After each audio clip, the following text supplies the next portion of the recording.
seconds remaining. 5 seconds remaining.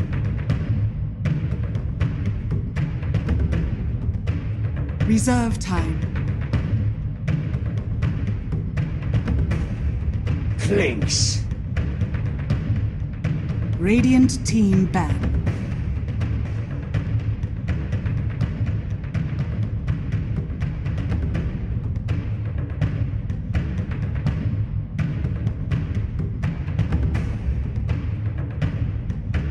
Seconds remaining. 5 seconds remaining.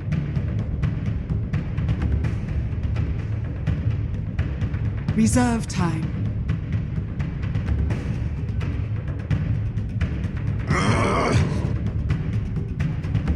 EG's turn to ban.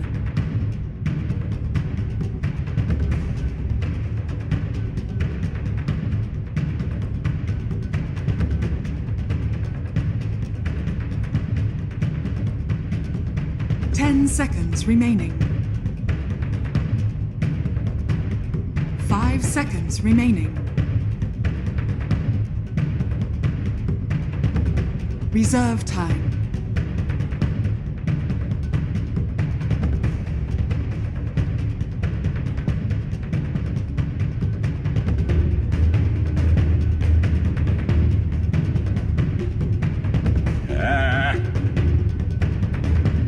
EG's turn to pick.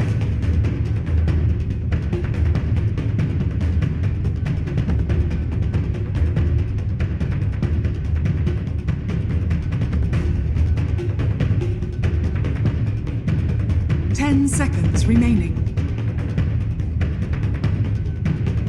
5 seconds remaining. Reserve time.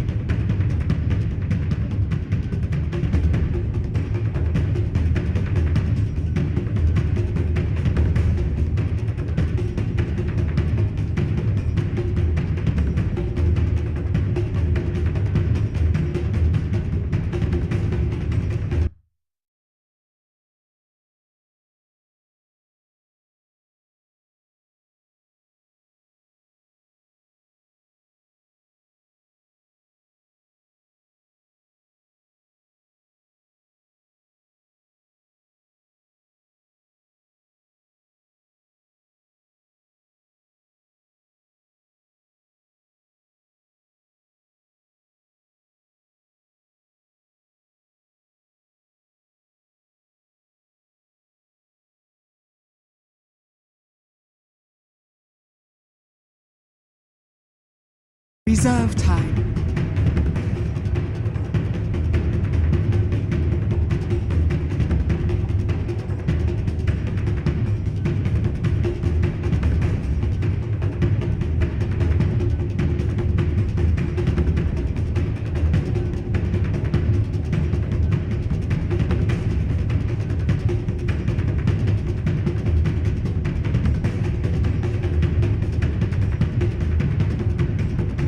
Templar Assassin.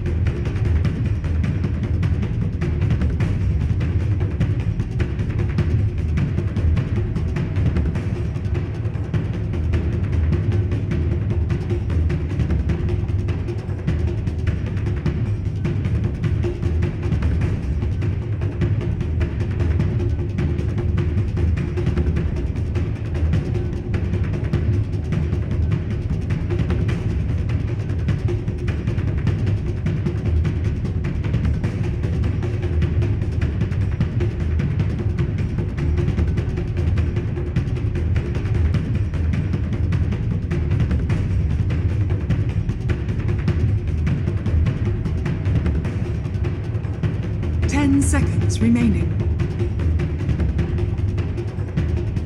5 seconds remaining.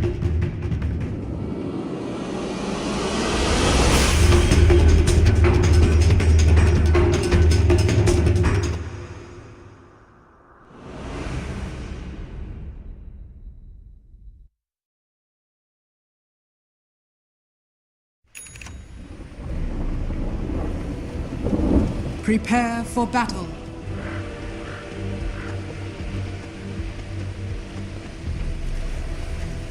that NA bias panel now Juggernaut Magnus. Because you called them out. Yeah, it's definitely that. Like, it's overcompensation. Yep. Yep. Terrible, guys. You're probably going to be right, though. This draft looks so much more stable for Invictus Gaming. The lineup's good. We saw what the Templar Assassin was able to do up against Anna's Invoker. And he's done the same thing again with the early Sideblade build-up on OP. So it looks like the laning phase should be a hell of a lot better for Invictus Gaming this time around. Yeah, this is kind of back to the roots.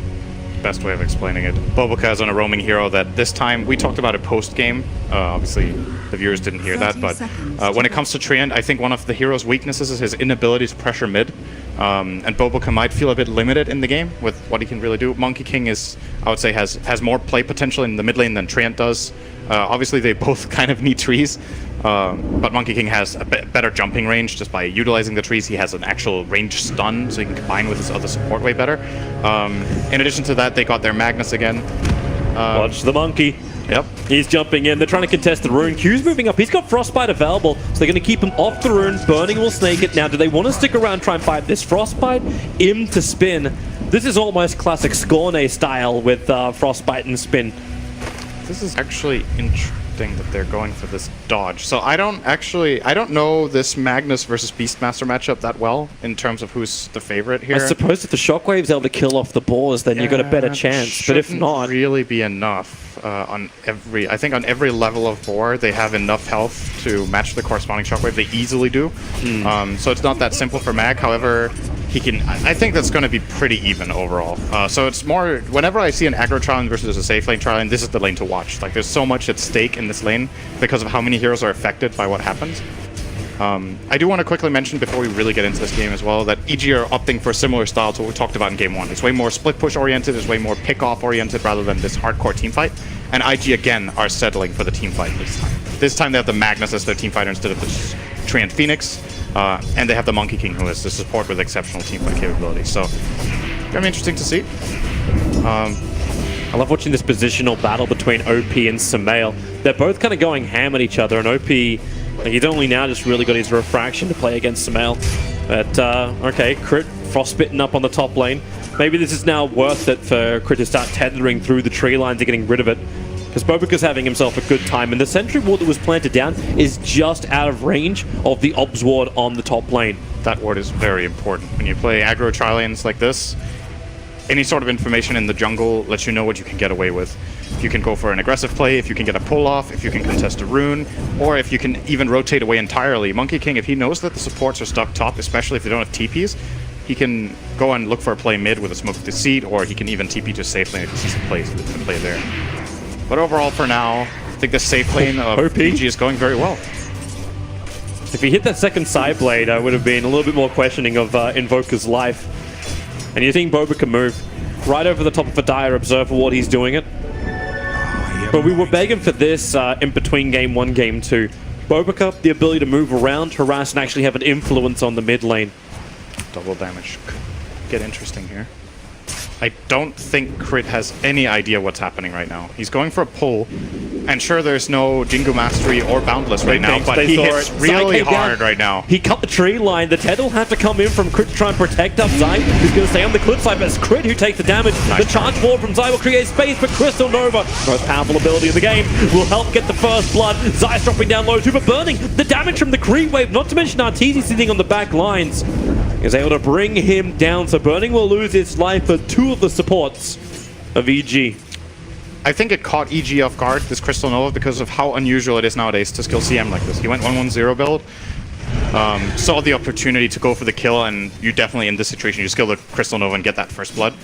He will need to retreat to the shrine or even the base now. Looks like he's going to shrine with Boboka and find his level 3 in the jungle more than likely. They want this aura available to contest this lane. So they get a couple key kills and they know they're doing well in the mid and their safe lane. But this top lane, it seems to me that most aggressive tri-lanes right now get out-farmed a bit. It just seems difficult to put the necessary pressure, and it's because EG have access to the easy pull mainly. Well, top lane, the pressure's coming in. Q still got the Frostbite available. Arteezy's trying to get back to the tower. The Tether will come in. So will the charge from Zai, but Arteezy's already down, so the fight not really worth it for EG. Now they've lost their core. see the intention of IG with their skill build. Burning going for OP. He doesn't miss uphill. One more attack will do it. This is... I gotta say, this is pretty damn rare, I think, that Sumail gets solo killed. It doesn't seem to happen very often anymore in general in mid, but especially Sumail, to me, almost all seems to be on the other end of that exchange. I think a lot of that also really has to go big. OP's positioning. It is a TA favorite matchup, so it's difficult for Invoker and both these players. Definitely good though. Sunstride's going to connect on Q with the searing arrows from Arteezy. He has the damage, starts his spin to get back to the tower. Bobrica creates just a little bit of space with that boundless strike. And Burning, no point up in healing ward. He'll have to salve up to get back to the front line. I was going to point that out. The aggression of IG, that what they want to accomplish with this lane is really showing in Juggernaut's skill build. Almost every time we see Juggernaut, he will skill that value point in healing ward for the sustain. But they want the extra damage to try to go for the kills in the lane. He realizes how much that crit can change the fight for him. But, as we were mentioning before, they're falling behind in this lane. Burning's level 3.5 and Arteezy level 4.5. When Arteezy hits level 6, this lane to me is over. I don't think IG can kill him anymore. The Death Pact is going to do way too much, both in terms of damage and health. But it's the trade-off the fact that XXS is still getting a lot of space on bottom lane. Like, he found the solution to that lane, just never back up from a Beastmaster board. Then you grab the Empowered do the work. It may only be level 1, which isn't too much. He's able to get on top of this and force Universe to start just farming on the side lane. So you can move to top lane, give the Empower, and Burning starts to play catch up. Yeah, that's one way to do it. I'm a bit surprised. I didn't think this matchup was this one-sided. Perhaps Universe made a mistake, or XXS played it very well. Magnus generally does well against melee heroes, like you said, because of the Empower, but I thought Beastmaster had the sustain and the abilities to deal with it. He didn't even Shrine yet until now, so he is back in the lane, but looking very good for XXS, of course. XXS tries to battle the regen wall with him by picking up the bottle early on. Charge top lane. Oh, Monkey King. The bash is there from Zai with the spin. Arteezy's not a healthy man. Running down. He's just got enough distance. 42 HP. Burning. Zai gets another bash. Burning into the tree line. He can't cut. The Frostbite will do the damage. So Q will get that kill, but they lose their entire tri lane to do this. Not when Bobrica comes back to the front line looking for a kill on Crypt. But don't worry. Zai's got bashes for days. He's going to get his boots now. It's a really big change for Spirit Breaker, getting that first movement speed item of more damage. While that happens, we were actually praising XXS. He died on the bottom lane. Universe will bring him down, so... Probably was the Sunstrike involved in that kill, I would imagine. And that basically means that the CS advantage of Magnus doesn't really do anything anymore. Universe is overtaking this lane. He has highest net worth in the game now. He's level 7.5. Mag sitting at 6.5, so this one kill just turned around the lane completely. EG, I would say, are in a pretty good position. The only lane they've lost at this point is the mid lane for Invoker. And they can probably catch up with that, especially when Arteezy starts moving around, and just the kill threat is going to be scary for IG to deal with. Smoke. Juggernaut is so far. He really needs to get some levels here. Q and Bobrica, trying to create a little bit more space up on top lane. OP is able to dodge the charge in, and that does reveal the fact that Arteezy should be alone with the Observer and Sentry. IG know exactly where they want to attack, but they need a Frostbite from Q to really connect. Without that, they don't hold Arteezy in position. That's a good word. And they'd even let them charge Q here. Probably going to be cancelled. Yep. Well. And I imagine things will be a little bit quiet now from the IG side. They need to secure their levels at this point. This top lane aggression is kind of over at this point. Clinks will find his level 6 soon. Bobrica will look to go and find his 6. They will need this Wukong's command at some point at least.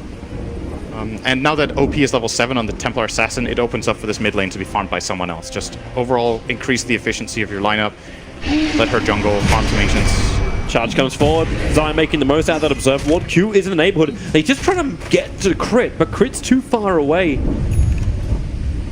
Actually, Burning has caught up with the Clinks and levels. Dire's middle tower is under attack. A moment ago, it felt like Arteezy was far ahead. Well, there is a big wave coming into him, so he will get level 6 here if they let him solo. Looks like that is indeed the plan for EG. And more than likely, we're going to see him run into his own jungle, Death Pact a big creep, and then either look to TP bottom and kill the Mag together with Aurora, or he'll return to top to farm or get a pick here. They realize there's a ward now. Q's going to remove that very nicely. But still fairly quiet overall for IG in this lane. I don't think this is what they expected. I think they were hoping for better results in this lane than what they ended up getting. Yeah, because if they had that, then Bobica could have started his rotation a little bit faster, moved and actually influenced the mid lane. Again, now we see this little bit of a battle with Sumail. Sumail's not in the same timing as before, just because he has to expend more money, getting things like the wand.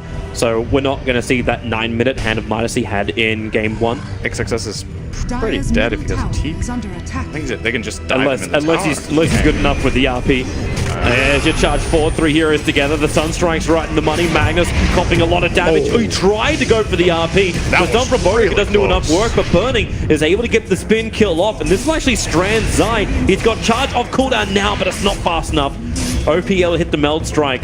That could have been even worse for EG. If the RP goes off, they get the 3rd kill as well. Beastmaster will definitely die to the Juggernaut there, as well as the rotating TA. So EG kind of got away with murder. It was very clear they were going to get that kill, but IG were ready for it, pounced on it, and effectively by doing this, they've now put Burning in the safe lane. So he'll get some catch-up time.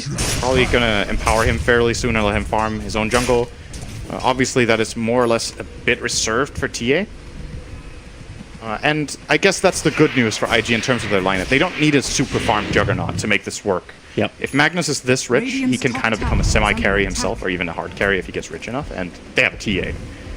And TA is doing well. And it's a much needed space for the supports. Everyone's going to get their level 6s pretty quickly, even Q's just taking the side camps. I really like these wards from EG in the top area. It clearly shows what their next move is. They have warded for the occasion. They want to push this top tier 1 tower with the Clinks with Death Pact.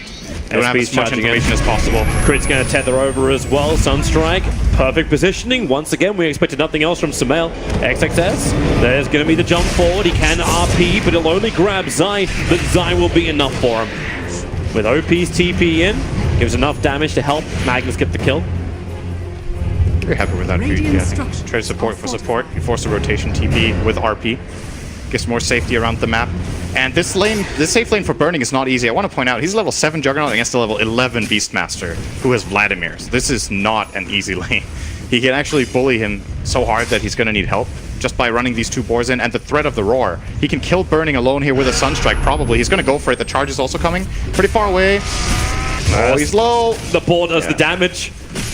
This is not fair. Most matchups are not fair when one guy is 4 levels above the other at 11 minutes. Now he's 5 levels above him, by the way. Friends are coming down. Smoke maneuver from Q and OP. They're going to try and find their target.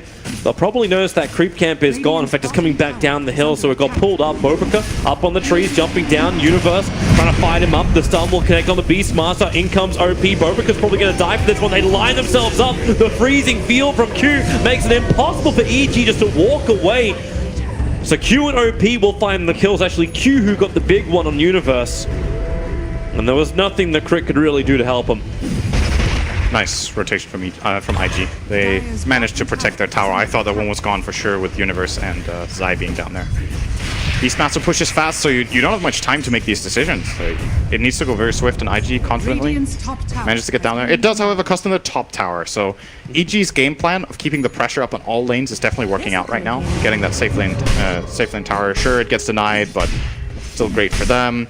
Sumail is farming and pushing out mid. He's top leader, top CSer right now. This bottom tower, it will fall pretty soon. They just need one good gank bottom this time. Yeah, and it looks like IG is moving away from him. Like they're grouping up around their Ancients. Of course, that's right next to Dire Observe Ward. Arteezy will move up. He sees Burning. Q. Sentry Ward is there, and he throws one down. Caught a glimpse of Arteezy. But Sakuria sitting on the hillside, which is revealing the Observer Ward. Someone messed with it, but they do bring down the Obs. So EG are going in deeper. They put a fresh Obs on top of the Radiant Shrine inside the Radiant Jungle. And then keep going. They want to kill, and they're going to find OP. Dust is up. He tried to hide inside the melt. That won't work. And no refraction charges because he went for the melt. Now refraction is up. A little bit of extra life. The charge forward pushing back the Magnus, so he couldn't get the quick RP off. That would have caught 3. And so now he'll catch 1. Just the IO. Again, the freezing field from Q will push EG further into the Radiant Jungle. Crucial that he gets knocked back there for EG.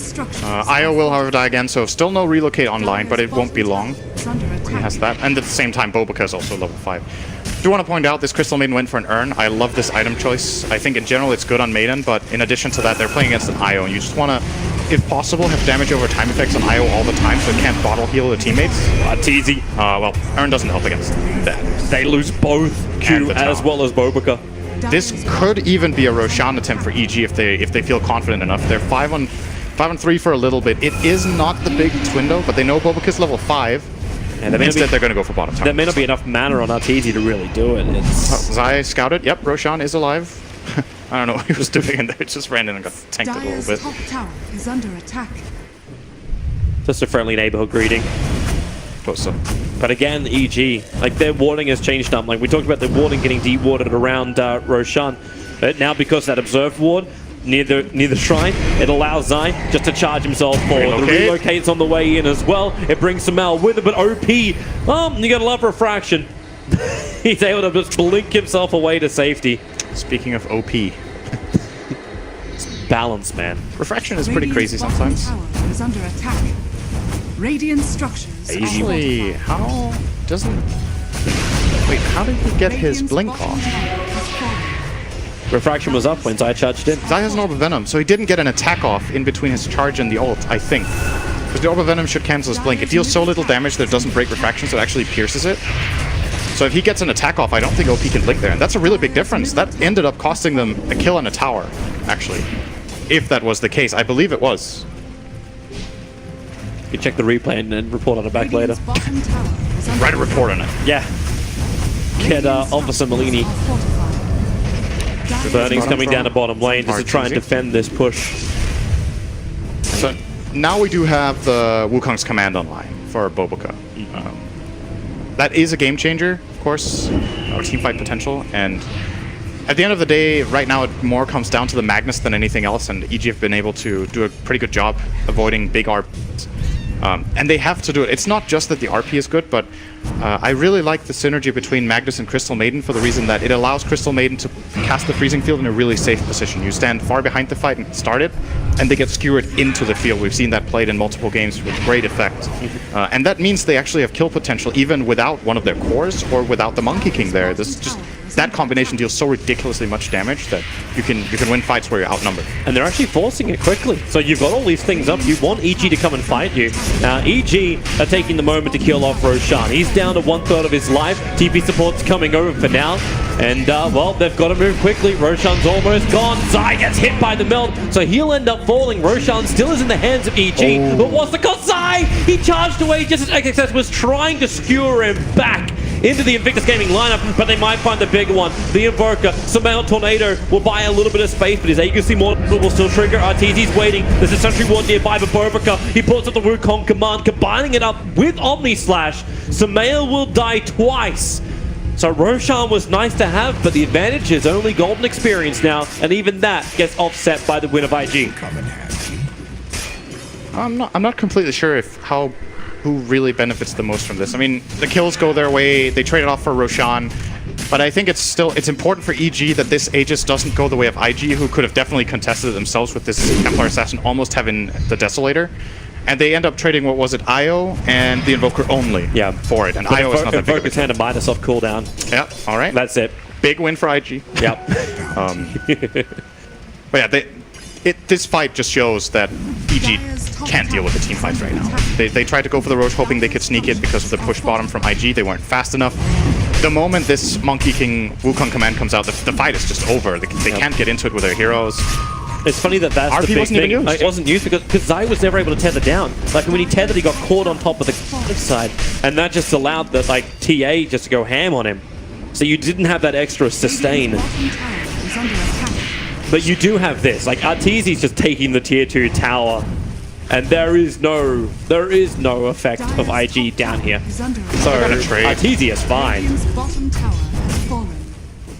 This gets a bit dangerous now for EG, I think, because IG have reached a point now where they can start grouping up and just take these towers, and I don't know if EG can deal with it. So they need to play the fairly difficult split push game right now, where no fight breaks out whatsoever. If they get a key pick, they buy themselves 2 minutes basically. But if they don't find any picks, they could lose the remaining tier 2 towers. And IG are finding some key items now. The Mantis Star is coming out on the Juggernaut. Gonna be very nice at just confusing the Clinks, dealing with Invoker spells, such as removing Cold Snap or getting out of Ice Wall. If you're good, evading EMP. I don't know if that's even anything special anymore. Spell dodging with Manta seems like something you see every day nowadays. I don't worry, I'll still get number 1 on Reddit. Gotta get that good karma. Only gets number 1 on Reddit is Arteezy doing it. You need to keep that in mind. It has to be him. That's why the only Magnus plays that ever appear is a Rise. Will someone else It's like, where's all the highlight clips of XXS? Obviously not. It's only ever a Rise that plays a Magnus. Oh, they don't look as flashy, to be fair. There's no one called S with a 4. Yep. It's, Rise gets the style points, though. He does. Makes them unnecessarily complicated sometimes. Looks cool. Maybe it wasn't necessary to go for that, like, Blink Force skewer into RP when you could just RP. Ability to get a 5-man RP with the Do-Si-Do. Yep. Alright, so fight time. Invictus Gaming want to force it. EG will smoke up and just move in from the west. Observe ward down for Q. So they will see from the side, but they don't have that vision unless someone stays close up and they smoke themselves. They were right on top of the EG vision, so they know. EG are fully aware, but this may just end up being 2 teams walking into each other. IO is not visible. It is under smoke. It's a bit hard to see sometimes, and he's also invisible. So he's like very invisible. Don't worry, the Arcana will make this very visible in the future, right? Absolutely. This is a very important moment. If EG lose a team fight on their side of the map right now, they lose a lane rack. If they don't have buybacks. And, well, it looks like Invoker may have one, so at least he has some pretty good defensive tools, but nobody else in EG. And they're going to play it safe. Might just flat out concede this tower. I don't really know if it's possible to fight They're still in a for. flanking position, but... this is dangerous. Okay, Crit's right underneath the observe ward. Q knows exactly where he is with the sentry down. They Nova, so Q reveals the fact they have vision on the high ground, but all the way around the back, Arteezy. He wants a creep, but there's nothing here for him to munch on. It's a lane creep. He's not going to reveal his position, though. He'll have to go in there, like, very deep to the Radiant jungle. They actually defended with this move. That was very nice. They ended up defending their tower by Arteezy not finding what he wanted. by just wrapping around them. IG got uncomfortable with the whole position because they don't have the vision in that area. They're coming in again. And they're worried they're going to get backstabbed. They don't have any sentries left, I think. Only a dust, but they don't have their scan. Yep. Arteezy reveals in the mid, and they're fully aware now that they have the advantage here. They got uncomfortable for 10 seconds. It's a win. They have their own fortification too, so they can slow down this push from Arteezy. They're letting him strafe it down, actually. Yeah. They're just... That's a really late glyph. They could have saved this tower way better than that. Well, Burning starting his TP. Chris still here, and that TP's not even going to complete before the tower is dead. OP, he arrived, but that ends up just being a straight 2-for-2 trade-off, as in the tier towers. It's a little bit of a mistake there. It's the same as when you're against Leshrac and you let his edict go for almost the entire duration. You're like, oh, our tower's being pushed. Let's glyph. And then the edict is over. It's like, oh, you know, could have maybe saved another 500 health. So I think EG in this position are pretty happy with that trade, to be honest. They do identify what threats there are. Very cautious with taking the fight, knowing that realistically, the longer this game goes, the higher their playstyle has a chance of succeeding. Because the waves are going to be pushing harder, they're going to get these key items that allow them to eventually teamfight, or even better, split push so fast that the teamfights can't break out. It's funny to hear that when you're still going up against a Magnus.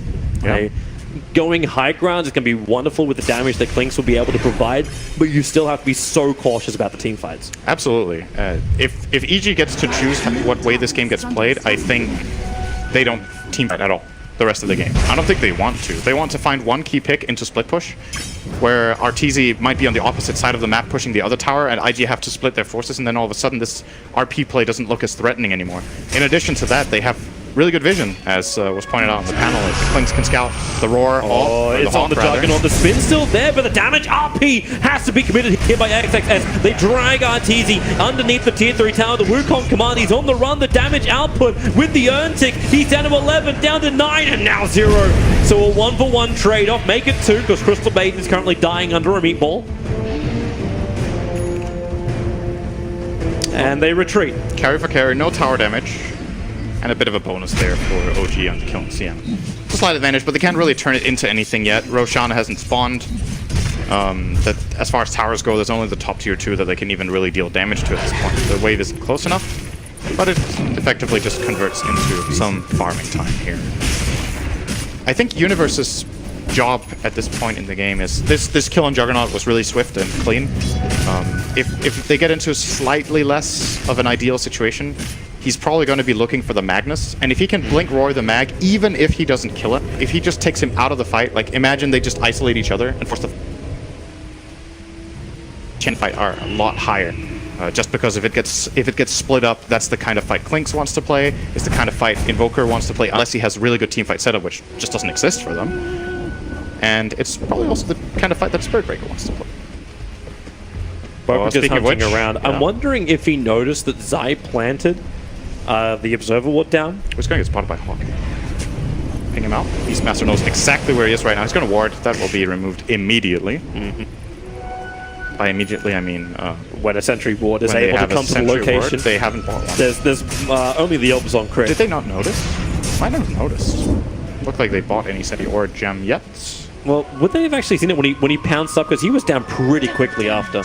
If they checked his inventory, but they might only have seen him on the minimap and not clicked him to see if he had a ward. If they get away with this, that's a really, really good ward to have right now for IG, overseeing two of the big creep camps that RTZ might be interested in playing around, and giving them the Roshan vision that they need. They know this Rosh will be spawning within a timely manner.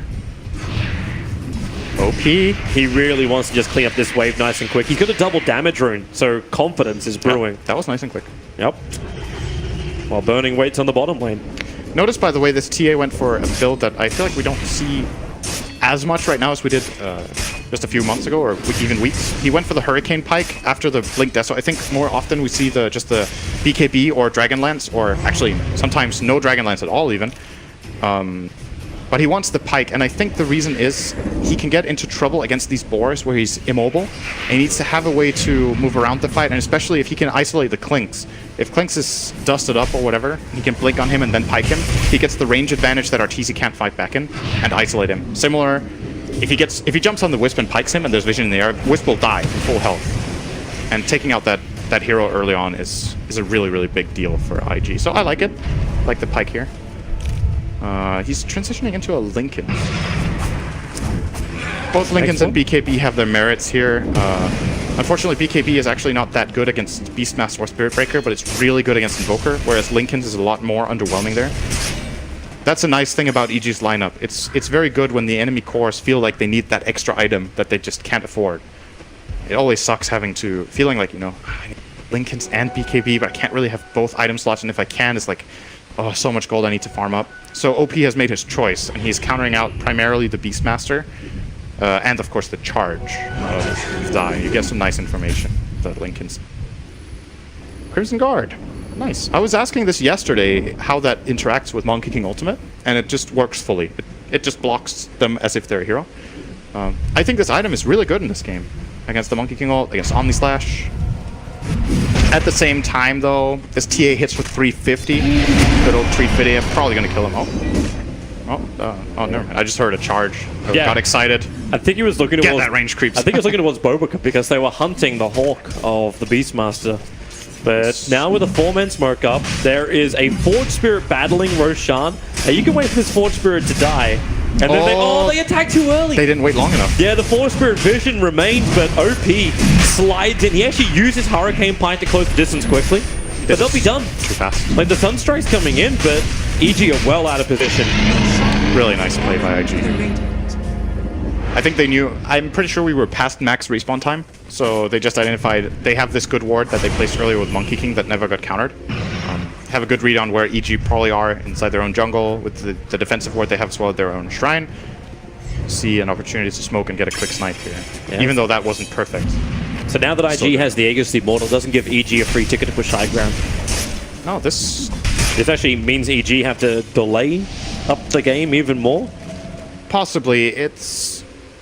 It really depends if they can just catch IG off guard. The problem that EG's lineup has that we haven't talked about too much is that they want to play this split push pick-off game, but they actually don't have the best wave clear. It's mainly Invoker that will be pushing out waves. Beastmaster is decent, but the problem is for him to push the waves fast, the boars are not really enough. You need to be there with your hero to do it really effectively with the wild axes. And you're revealing the position of your ganking hero, apart from obviously Spirit Break, but the Lincolns are coming out. And that means finding this, forcing IG to split up is very difficult. You can't get these waves. The jump with Diffusal Blade. Zai. Zai's gone for 45 seconds. Yeah, they don't know he doesn't have buyback, but they might just go for this. They have Healing Ward, they have an Aegis, they have a better team fight. You got a double damage on an Aegis Immortal Juggernaut. This is actually really scary. You're going to start pushing this. Now, Burning's taking a hell of a lot of the tower, but thanks to the healing wall that's also down, sentries in position, there's no way for the Clinks to slip in behind. In fact, Arteezy's just trying to creep skip at the moment, so the Sunstrike will be able to connect. Burning's not too healthy, he's got a quick little bit of a burst heal, but Bobica actually dropped off the tree line. Universe going to cut those trees down, so Bobica can't play with it, but the damage is being done. The tier 3 tower has gone, one death on a Spirit Breaker, and there's the RP! He only got one skewer, but it may not matter. The relocate! Sumail gets pulled out just in time. He was isolated, meaning the Omni Slash was fully connecting on him. Almost a dream situation where they only wanted the one, but IG still take the melee racks. That was actually such a sick defensive play by EG, but the damage is already done, like you said. And IG, good choice there. You know, other teams might be like, you know, all right, we didn't get that kill, they relocated out, they're coming back, but we still have Aegis, we still have a lot of other abilities. They just realized, okay, you know what, it's good enough. Let's not take the risk.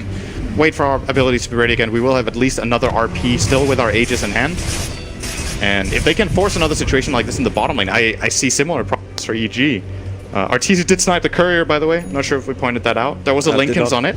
So TA will have to wait another 2 minutes for that sphere. It's kind of the duration of the Aegis, I think, that remains. So once that Linken's is up, the Aegis on the Juggernaut is gone. Could play a role. We'll see. Potentially. But you do also now have the Basher over a Monkey King, so Recon's command just got upgraded. Yeah. So good luck avoiding that. It's they're actually that grouping item up on to fight even without having the Lincolns. That item with Monkey King is so filthy. I kind of feel like this should work in a different way. He's not a dirty monkey, all right? Why does that work? Well, why? Why do they bash? It doesn't make any sense. Zai just lost his boar and actually put down an observe. He was still under the cover of smoke, so Q would not have seen that unless he fears something else is there. Yeah, they're worried about it. Okay, no, they see it because the Gem of True Sight's on the Magnus. EG are at least managing to push in the waves nicely here. They got a good push on the top wave now with Clinks and Io. They got the Invoker here. Of course, that's one of the benefits of Io. Even if your heroes don't have the best wave clear, like a hero like Clinks can still go for it, knowing that he can join the fight because of the relocate. But it's still not ideal, but EG have managed to kind of control 2/3 of the map right now while being Rex down. Now the question is, can they set up a fight the moment this Aegis expires? It's about to run out in, what's this, 1 minute? I think, yep. Yes. 1 minute to go. Yeah, you don't want to fight into this Aegis if you have. Yeah, trap makes it fun to see. Yeah, it's a bit awkward. Sumail. Issues after you lose any kind of build like the tier 3 or even now your racks, you're going to lose the shrine. That's a big one too. That's the contesting shrine for Roshan that EG will no longer be able to use. Yep. And OP has a lot of influx of value right now. He has a full Chrysalis and the rest of his Lincolns coming in. So if you thought he was scary before, he just bumped himself up like a good 4,000 net worth with the courier coming in right now.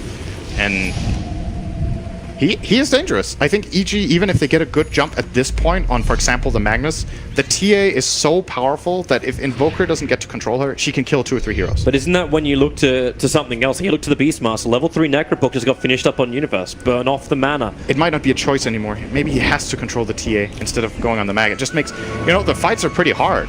It's not easy for their lineup to play against Mag. Clinks is a hero who kind of has to really telegraph his positioning to deal damage. He doesn't have that long range.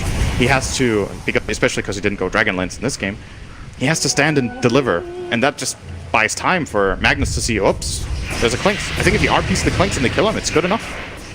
So very, very difficult times for EG ahead of them right now. At least they waited out the Aegis.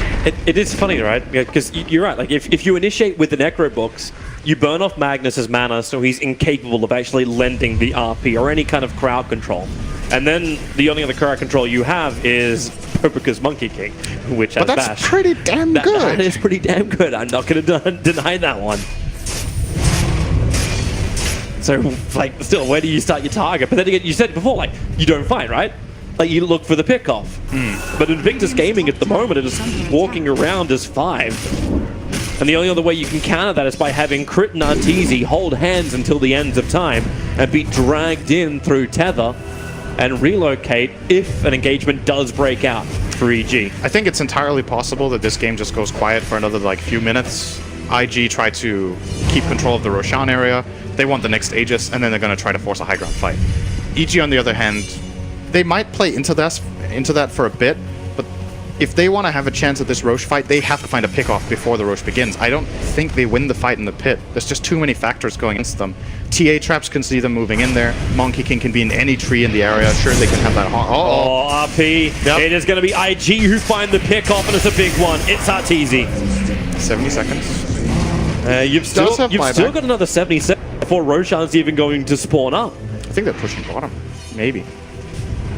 No. Okay, the pink line is drawn from IO. I don't know if that's meant to be a we keep the creep wave at this line to that the is left. Exactly what it's meant to be. Push in the lanes and corner them if you can. That has to be what he means. Well, Samael's doing it on top lane. He's actually pretty close to completing up that Octarine core. And if he gets the tier 2 tower as well, which he does. He actually does. He can add pressure to the tier 3 tower. This is when IG have to question it. This is actually scary for IG. Because if Klink spy's back and you can relocate him in, you can actually turn this into a trade-off. Fortification's already been burnt. The blink away from Samael, he's still sticking around. BTs are available for him right now, so he can come back if he wants to, but we're in a trade-off position. Fortification from EG comes out, but it's Samael who takes the first tier 3 tower out of at least this trade-off. He's currently being faster than the full IG team. Now they overtook him a little bit. Yeah, now it's just flat out a trade. Are you happy with this? I suppose you're getting closer towards Megas if you're Invictus Gaming. That's your advantage. You know who's also getting don't closer? Have great ways to deal with that. EG are also getting closer to Megas, Toby. They also got that. Really? Yeah, they did. You didn't see it? They got it. It's a trade-off. All right, given the circumstances for EG, that is pretty much the best thing that could have happened. They didn't have to buy back their core. They traded barracks against a team that has better team fight and had a 5-on-4. I don't think that could have gone any better. What you could have maybe considered even relocating top just to make the push faster, like bringing Beastmaster and trying to go for a collateral and getting 2 lanes. And that would have more than likely forced IG back, but they might have been scared that they would get caught in the enemy base, and then all of a sudden they could lose more than just their own barracks. Maybe they could lose, well, more than just that lane, rather. Roshan has to be in the back of their minds as well. It won't be long. It's about a minute to go. IG looking for the exact same place before. Yep. It's not up, though. There goes your Sunstrike. They'll have to wait a little bit longer, but the positioning Universe walks straight into it. XXS, he gets roared up to the Omnisite. It's bouncing back down. Almost soaked up by the entire EG line, but the Wukong command Bovica's position is absolutely perfect. Combining it up with Q, protected by his Ghost Scepter. Finally, Arteezy can kill him off. Not to mention Arteezy attacking Burning. He dodges that attack with Demander style. So Arteezy, OP can focus on him. Finally, the Wukong command will wear off. Wisp will be coming back, and he'll bring Samael along with him. A quick tornado. Juggernaut's up and towards the air. Spirit Breaker will die, but Samael is a primary target for Invictus Gaming. But Arteezy, the RP through the rear. IO as well as Klink's trapped in, but the damage isn't enough. Crit let the one charges go. He might just have enough life with the Sunstrike connecting. OP's on a healthy man. Bovica wants to keep fighting with a charge from Zai. Back into the front lines. Crit, make a break for the tree line. OP's defensive up. He actually has the refraction charge to protect him, but XXS, he's just basically skewed oxygen at the moment. OP continues on the run. Only the illusion's caught out. Samael will realize that now. The real OP is moving with the blinkers off cooldown for sale. But does he want to do Roshan? Does he want to fight the TA? He'll actually go in for Roshan. The trap went down. They see it. They're trying to kill off Roshan.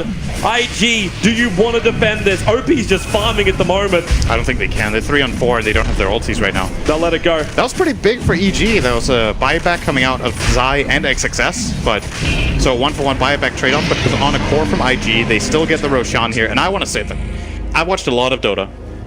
I think this might be the biggest value I've ever seen out of a Solar Crest defensively. Arteezy dodged like 4 TA attacks in a row, stayed alive, came back in the fight, dodged attacks again, and that Crest kind of just won the fight. If you're OP right now, you're pissed off, and you're just there's the blood mark, you know, like get out of my game. It's just like that's just too much. And the key thing here is that EG get the jump. Like Magnus dying immediately. We said it might not be enough, and it looked bad as well. Like they got this Magnus kill right away, no RP used, but a great Wukong command and freezing field. Made the fight close, and I actually think IG win that if they get just a little bit more lucky on TA. Not gonna say you're gonna blame it on luck here, but it obviously is a factor when you have this evasion, and EG just played that fight pretty much to the limit. And Samael, exceptional spell usage. when he came back from the relocate. The deafening blast on the TA and the, I think it was Juggernaut and TA. It was the save Saved we that were fight waiting for completely. from Crit. Yeah. Like Very not even nice. having to have a offensive relocate in the fact he actually has the repositioning. And that control. So Invictus Gaming is 19-19. That advantage they have, about 4k gold, gets almost nulled. EG do actually lose out in the experience and actually starts to move back up in favor of Invictus Gaming. We've got ourselves a close game. You're still both mid and bottom, not full racks, but racks up for IG. So they are still the ones in control. Sort of. As close as you can get. Samael, RP, there it goes from XXS. Dragon back in, and Invoker for all his great positioning. We'll lose the Aegis, the Immortal. Oh, that could be a BT's Monkey in. King. Universe is here, he can blink raw. Do they have enough time? Here comes the Wukong command. Invoker's down, Crit can't get him out. In fact, he loses his life. Q just lets it go, and the isolates Arteezy. Both of the big damage cores from EG are gone, and Beastmaster will join him, or Spirit Breaker will join him in the afterlife. Universe is on the run out of here. This is not what they wanted. That is confidence from XXS. He went on the guy with the Aegis. An immediate skewer before EG could respond. He just felt like he had a chance there. Jumps on it immediately, and what a reward. They got 4 kills plus the Aegis, so actually 5 kills, and they only lost their Monkey King. They can force buyback. They get it out of Absolutely. Samael. There's going to be an Arteezy buyback as well, I think. This, I don't know, maybe not. Maybe IG are a bit hesitant here. They, Without your RP and Omnislash, do you really want to go again? Even Wukong's command is down for the moment. It's actually true. The only rewards they can reap here are like ranged barracks. The bottom one's really low, but they're not going to go for it. They're going to get some map control out rather and set themselves up for a better fight soon. They're preparing for the next items. Lincoln Sphere is the build coming in from XXX. How are we looking for the Templar Assassin? Like, she finished the Bloodthorn, but now actually has enough money for buyback. Some decent cash on the Juggernaut, and he's building a Monkey King bar. No evasion on this front. Well, he's still, at least Clanks is still going to have the evasion against the TA when he's in BKB. So he can't get Bloodthorn, but the Juggernaut can solo kill him with a slash more or less when he has MKB. So, difficult times ahead here for EG. Still feel like IG are just, after that fight, I was going to say EG are in a pretty good position, you know? Like, the racks are fairly even, they have the Aegis, they're in the opponent jungle. One misstep from Samael, out of position for a moment, gets punished. The entire advantage is just gone within 10 seconds there. EG have to be able to get control of it back. Wait the timeout. Victus Gaming. They're very happy with this. This is more time for their critical items. Universe, like even his next item, like he's looking at a Shadow Blade. Yeah. At least it lets him initiate and play around the fight a little bit harder. He has to find hero. It's like the only way they can play the Beastmaster now is find key hero and go. He has the Shadow Blade, he has the potential of finding a different angle. Maybe he can sneak past the Monkey King as well. Even if he's in a tree, he might be able to get a jump out of that. If you're looking for that opportunity though, like if it's all about EG getting the pick off, what do you think about Arteezy going in for this Assault Cuirass? Like it kind of makes sense for a push, but isn't it better just to ramp up the damage output on this Clinks? I think it's a good choice because he's in this awkward position where, you know, if you're Clinks, you like going full blast cannon, but he's just too weak defensively. Monkey King, Ah, Universe, that's a Blink, kill. Raw, all the Force Staff, not enough to save him. There's still more than enough damage. It was Q that was trying to help him with the Force Staff. Tornado was able to catch out Templar Assassin, but quick refraction up. Not wanting to use the Blink in case they want to be aggressive. And it won't happen. Relocate was also burnt from Crit. So what you often see Clinks get here is a Monkey King bar. The problem with that is, yes, he can do even more damage. I think there's no evasion at all. There's a Solar Crest. There's a crest on Monkey King. Okay, so he would be countering that. But the problem is he's too weak defensively. Now that the Monkey King bar is coming out and Juggernaut and Tia has this Bloodthorn, Arteezy is actually just dying too fast. And armor is the name of the game against this lineup of IG. They're so physically oriented in their damage type. The only hero really doing magic damage is actually Mage. They see him. Oh. There's your RP solo with the Frostbite and the Crit. That's why he's easy. That was without Juggernaut, by the way. That was 3 heroes. He was still Bloodthorn and Melt Strikes. Like, you want to say, get out of my game, that is exactly it. Yeah, well. That was without Juggernaut, though. Radiant The AC is going to allow him to survive an Omnislash or a TA jump. And Radiant structures are fortified. I think it's naive for Arteezy to expect not to get targeted at all in a fight. He kind of has to have options, so I like this AC choice a lot. Concerning thing for him is he might actually not be able to complete it before IG look to push again. If he wants that buyback, that is. There's still quite a ways to go for Arteezy to have buyback and the full AC complete. Whereas Burning on the MKB could buy it now, then he won't have buyback, so I think he's going to save. This is a critical moment in the game to have buyback on especially your cores. Especially if you're looking for an engagement. Yeah. Like, if you were happy just to keep this game going a little bit longer, They saw and wait its for success Roshan. there. Oh, blink skewer. Zai. Ever see a cow move like that? 20 seconds. This is pretty bold from IG. They don't have RP. Oh, Universe, Blink, Raw, Sunstrike, Juggernaut. Crit's actually buffing up the Necro melee warrior at the moment. Trying to get it back into the fight, battling against Burning, protected by that Lincoln Sphere. The tier 3 tower is dropping. The Necro warrior lost Toby. That's a brutal battle. Obviously, he wasn't Nautilus Max. Crit didn't support it well enough. Didn't use He mech. was not Gladiator. He didn't mech and cheese. Mech and cheese? Mac and cheese? Sounds nice. This isn't the American major. Well, that's it. They are going to back out. They almost got the tower. Roshan Control is, again, probably going to be the name of the game for IG. They did find these wards now. Going to get rid of that. Does OG actually... Or OG, EG. Does EG have any vision on the map? I think that was the last ward. I can't see any right. So... Well, they look pretty blind. This is difficult. At least they have a Hawk to scout with, but Arteezy can't scout. It's way too dangerous right now for him to go in front. Alright, Arteezy doesn't care. Oh, he cares. He's not going to go down those stairs. So they only really have the summons to scout with. They are going to find this ward of IG's, so that is at least somewhat helpful. And they did manage to sneak out a ward in mid. This is important. Like, if you just get a little bit of a safe zone somewhere around Rosh, so you have any information to go by. This ward in mid might not look like the greatest Roshan ward, but it's the only one they feel like they can realistically place that doesn't get countered immediately. And if it sees any pick for the Beastmaster, that could eventually lead to a Roshan breach. Here comes your 5-man smoke gank. IG. Arteezy was the bait. Still is the bait. In fact, EG will now smoke up themselves. There was no Radiant Vision in the tree line, so IG are pouncing themselves up. If that middle lane pushes in, it's a little bit harder. Actually, the bottom lane is also a little bit too far out as well. Still, Evil Geniuses, they got a small wave with them. The Radiant scanned the wrong area. They managed to do a complete loop-de-loop. This is good for EG, I think. They waited that time for Roshan. He's up in 25 seconds. IG are on the wrong side of the map right now, and they got a ward out that isn't really yielding any benefit just now. They know that it's going to be around Roshan right now. And if EG stay here, and now IG are going to run through the aggressive ward that EG placed in their jungle, they see the TA. This could be a Rosh snipe if they stayed in the area, but they really need a Hawk in the pit right now, I feel. Or it's moving to the just shrine. Anything in the pit for EG right now would give them some very valuable information. They're still wondering where, like Invictus Gaming going to be setting up. That's why this Hawk has to come in. This is a really big pick if they get it.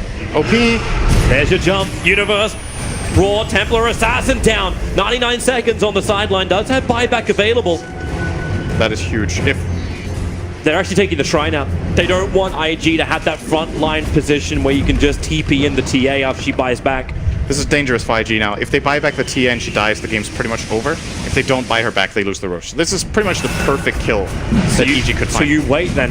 IG just have to wait. Yeah, you can see this Rosh. Let EG ferment some more cheese. Arteezy's sitting on the old one. Doesn't get better over time though in this game. He's actually going to drop it to Crit. Going to take another cheese. Crit was the original carrier. Wait, so he just dropped the cheese to pick up a cheese. Yeah, so Arteezy has cheese, Crit has cheese. So he could have also just let Crit take the cheese. It's the Arise strat, man. It's overly complicated. And then Samael. But they didn't use Force Staff for the cheese. Maybe they'll do that next time. Alright. Pushing time for EG. This is big. They can probably 42 seconds. Okay, so if they can still force this TA buyback, this was a big mistake for IG. If they end up having to buy back anyway, they could have bought back and maybe contested the Roshan area. They don't really have great high ground defense. Oh, this Hawk is good right now. It's really good. Universe? They see a lot, but they need the opening. If the mid lane can keep being pushed out, then Arteezy can't do exactly what he's doing. In fact, they just skewer him in under the T4 towers. Relocate, pulls him out. Mag RP was committed, plus the Nova. They have to do this, actually, IG. I think it's a good play. Even though it looks pretty bad for them that they don't get a kill with the RP. They're waiting for the IO. They save a buyback, They can kill the IO. They actually bring Arteezy back in with so quick Omni Slash bounces actually out to Arteezy and away from Crit leaving Burning. Straight it outside, maybe with the charge. Zai, he's able to get a short-range charge only. The crit so low, in comes XXS, goes from the skewer, but then none of them in the Wukong command. EG get out, Crit remains alive with 110 HP. Meanwhile, up on the north, Universe takes out the end of the top Brax, beating him for this and having looking behind themselves. But IG didn't have to commit the buyback on OP. So they hold their tier 3 towers, they hold their mid and their bottom rack, and all they lost technically was the range. Yes, and EG did. It wasn't even a kill. EG did. Wait, didn't they lose the Aegis? Oh, they still have it on Sumail. Yeah, no, they lost. They even commit cheese. No. They used the cheese on Arteezy. Nope. Oh no, you're right, because Io is currently becoming the Cheesecake Factory. Arteezy. Cheesy. Oh dear, what are we doing? He wants the Hyperstone, so that's the full AC, I believe. And buyback. Not available, actually. Arteezy should have maybe stayed in school a bit longer and finished that math course that he didn't, because if he dies now, that's actually a pretty big problem. I'm sorry, cheesemakers aren't allowed A-grade math skills. Okay, explain this to me. So, when you're Monkey King sitting in a tree, why can you turn yourself into a tree, and there's a tree on top of a tree? Yeah, he should become a butterfly. I mean, something That else. would be better camouflage. Or a branch. Like this really odd-looking, wonky branch. I don't know. Imagine you're the other team and you scout him with a hawk. I wonder which one is Monkey King. Is it the tree on top of another one that are literally not connected, or is it one of the ones surrounding it? The natural growth. Well, Arteezy initiated, but again, it's the relocate save, but at least it's only Burning having to commit his Abyssal Blade in order to get that jump, and it's not the RP. It gave them on a mid. XXS. It gave them a mid tower, but this is probably going to cost them. I don't think. They actually brought bring in Arteezy in as well. Are you the crazy? RP will catch two. In for the spin. You've got your refresher orb up, so there's a secondary RP available, but Arteezy's down for 95 seconds, and there's no IO for 50 with no buyback for him. I think Crit just mistimed it. He meant to sever. He wanted to instant tether after relocate ended, and he cast it too early. So he brought Arteezy back with him and just threw him to the hounds.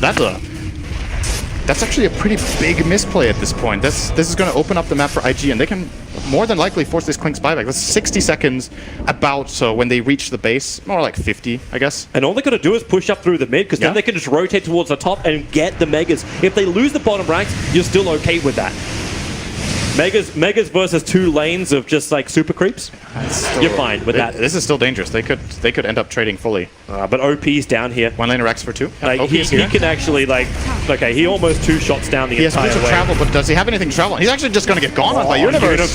Is there enough? Zai's going to charge into the top lane, still being attacked by Burning while all this is going on. So your Templar Assassin will die. Buyback is available. Burning is still chipping away on the top. He's got Q and Bobica sitting behind him, and they relocate in. Arteezy, he's going for the tier 4 towers. Are they really trying to do this? Bobica is actually TP'd himself back in again. The top lane's gone down, and now it's defense time. Burning almost dead, but not dead just yet. Bobica is holding Universe in position. They skewer him back in. Sumail, how do you do the damage? No, we can't. OP will trigger the Aegis to the Immortal. They want more. Now back to the world of the living. Will he be sent back to where he belongs? Sumail, BKBs with the tornado. Well, space is created. He'll blink, he'll ghost walk, and he's on the run. But you still lost almost your entire racks. The range rack is alive, so they don't actually have the Megas here in Victus Gaming. The only buyback there was the TA, right? Klink's also bought back. He did? So you had a buyback on Klink's and TA. Right. There's a lot that happened in this log. Actually, can't even see that. That's a lot of things happening within a minute. So, well, there's 1 mid lane of racks left for IG, and there's 1 ranged racks left for EG. And more than likely, if one team fully commits to get a racks, it will be a trade, and it's Megas against Megas. And I think if we get to that stage, that will favor EG more than IG, just because the dynamic of the map just changes with all these hard creeps pushing. Just a little bit of momentum. It's bad position for him. He's being charged down. The push, he'll actually drag him back into the Sunstrike. Buyback is available. But he's also going to be careful. Bobica spent all of his money to buy the Assault Cuirass, so you don't have buyback on your Monkey King. You still don't have RP for 42 seconds. That's actually really bold. I'm surprised he didn't keep buyback instead of that. Maybe it's just the confidence, the double RP. They still have to wait. Like when RP's back off cooldown, so was the refresher orb. Yep.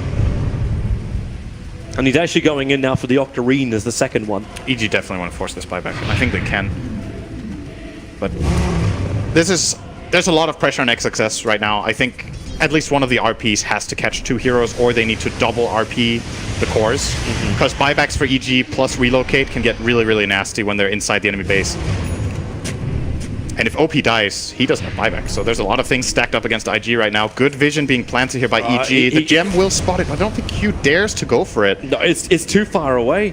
Like, and no one's got a quick quelling blade, so that you actually have to walk up and hit the damn They thing. don't have any Manta XXS. style. He might not have seen it, actually. They're not dealing with it at all. XXS is staring down Sumail. He wants it, but Sumail's got a refresher up, so that's double the BKB, double the Shivas, and double the abilities. If he gets RP'd, that refresher does very little. If he gets BKB off, though, he won't get skewered. Oh, RTZ's going for it. There's your RP. XXS gonna drag it back up the T-Ball down to relocate. It's so quick from Crit. RTZ will survive, they bought and back they Jugger. got the buyback on the Juggernaut, so EG get a victory on that front. All right, let's see if Crit kills Artur again. Nope. Just himself this time. Yep. Good choice. We support your death. I think this was what EG were hoping to happen. They got out an RP, they got the Jugger buyback, and all they paid was a Wisp, who will still be alive for the Roshan spawn. XXS still wants to go again. Like, he instantly triggered that refresh roll to look for a secondary RP. EG are using their tools very, very well right now. They, like we've talked about a lot, their team fight is inferior, but if they get these like really quick jump picks and catch IG off guard, the fights are playable. So this is very difficult for EG, but managed to get the little advantages they can, and now Universe could actually buy a refresher and have buyback. And a double roar is scary stuff for IG to deal with. He gets one on the mag. He's going back for it now. Oh, really, any 2 roars. Whatever he can get. If he can get both roars off, that's a very good start to the fight. Even if he catches, like, the Crystal Maiden and Monkey King, for example. That's still probably good enough. Just getting some control out on some key heroes that lock them down. All of the heroes for IG right now are kind of key, actually. The Crystal Maiden even has an Ethereal Blade, which there is actually no answer for at all on EG's side. No one bought Diffusal Blade. That's a really big deal. He could save the roar target.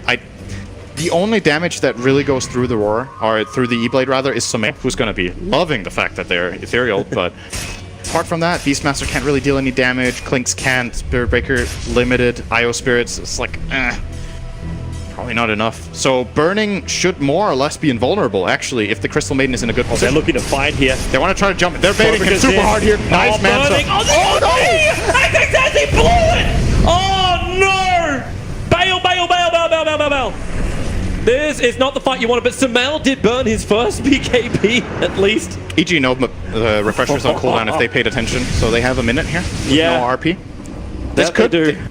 They could actually just go in for this, so they know there's no glyph, because they forced that the last time, and they have buybacks on which heroes?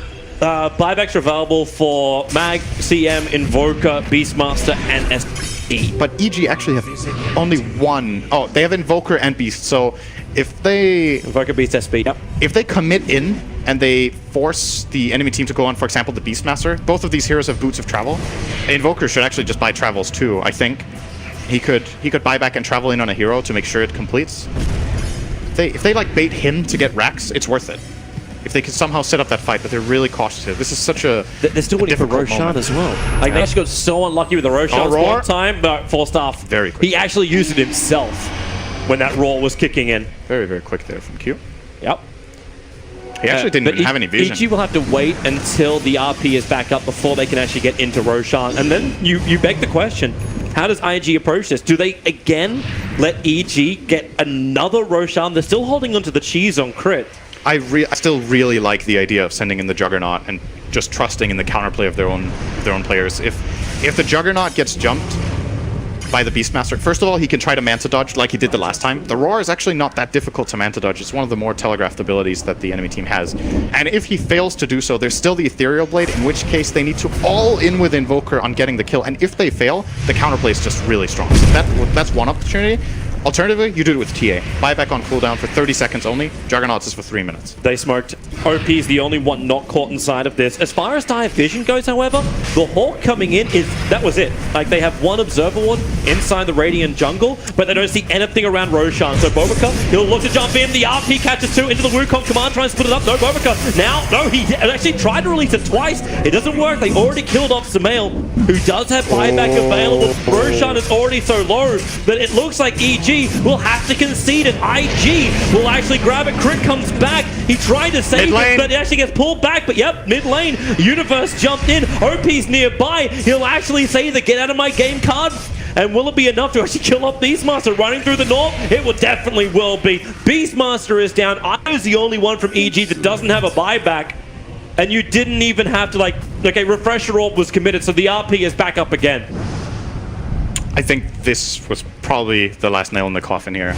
IG are in such a good position. Now, both buybacks for EG will have to be burnt, no doubt about it. Yep. And even then, the fact that they don't have IO for 30 seconds means the relocate's on the sideline, so this is a guaranteed kill with the RP. You will have any the double core raw. they find should be a kill. You should still have the double raw. Like, Beastmaster buys back, he has his Refresher Orb off cooldown. Oh, they're letting the range racks go, and it's all about the tier 4 towers, but look at where Arteezy's They're gonna try to base race, I think. It's at least an option they have. You need the second level BTs on the Beastmaster to make that work. Arteezy didn't get the wave in. Bottom wave is not pushed in yet. No. So there's actually no opening for EG. They just flat out got mega'd. And the way I'm saying that with my intonation sounds like Arteezy made a mistake, but I actually don't think he could have made it in time. Nope. Well, if he started attacking it, IG would have known about it. They would have still taken the megas, and then they would have backed out. And like the whole idea of if you're base racing is EG get close enough, they cancel the TPs back. Yeah. Like that's the only way that base race sort of works. It's very difficult for EG to set up a base race now. Yeah. Sure, they have this still pretty good split push, and it's still a very big disadvantage now with the megas. It is a winnable game, however. I think we've seen EG pull a miraculous comeback like this not too long ago. Against which team was that? They had like this absurd defense in a game. I think You'll have to rely on your memory. I feel like I remember Universe playing Axe in that game, and they had a super fat. Oh, Zai, you don't want to be there. Dagon you guy. really don't want to be Multiple there. Blink Dagons. Skewer. Well, he didn't want to commit the RP. Zai even stopped a Lotus Orb on the run out. he wanted to be there. Then he didn't anymore. Ran away. Uh-oh. It's like an instant regrettal. Arteezy, there's a gem of true side on Bobica, so he understands that they're both staring each other down at the moment. And there's your jump forward. They find Zai, so yeah, he didn't want to be there, but he went back in there to be there, and now he's not there. He's actually going to buy back. He has a respawn talent. That was a very fast respawn. All right, guys. I want levels. I need to learn why I died.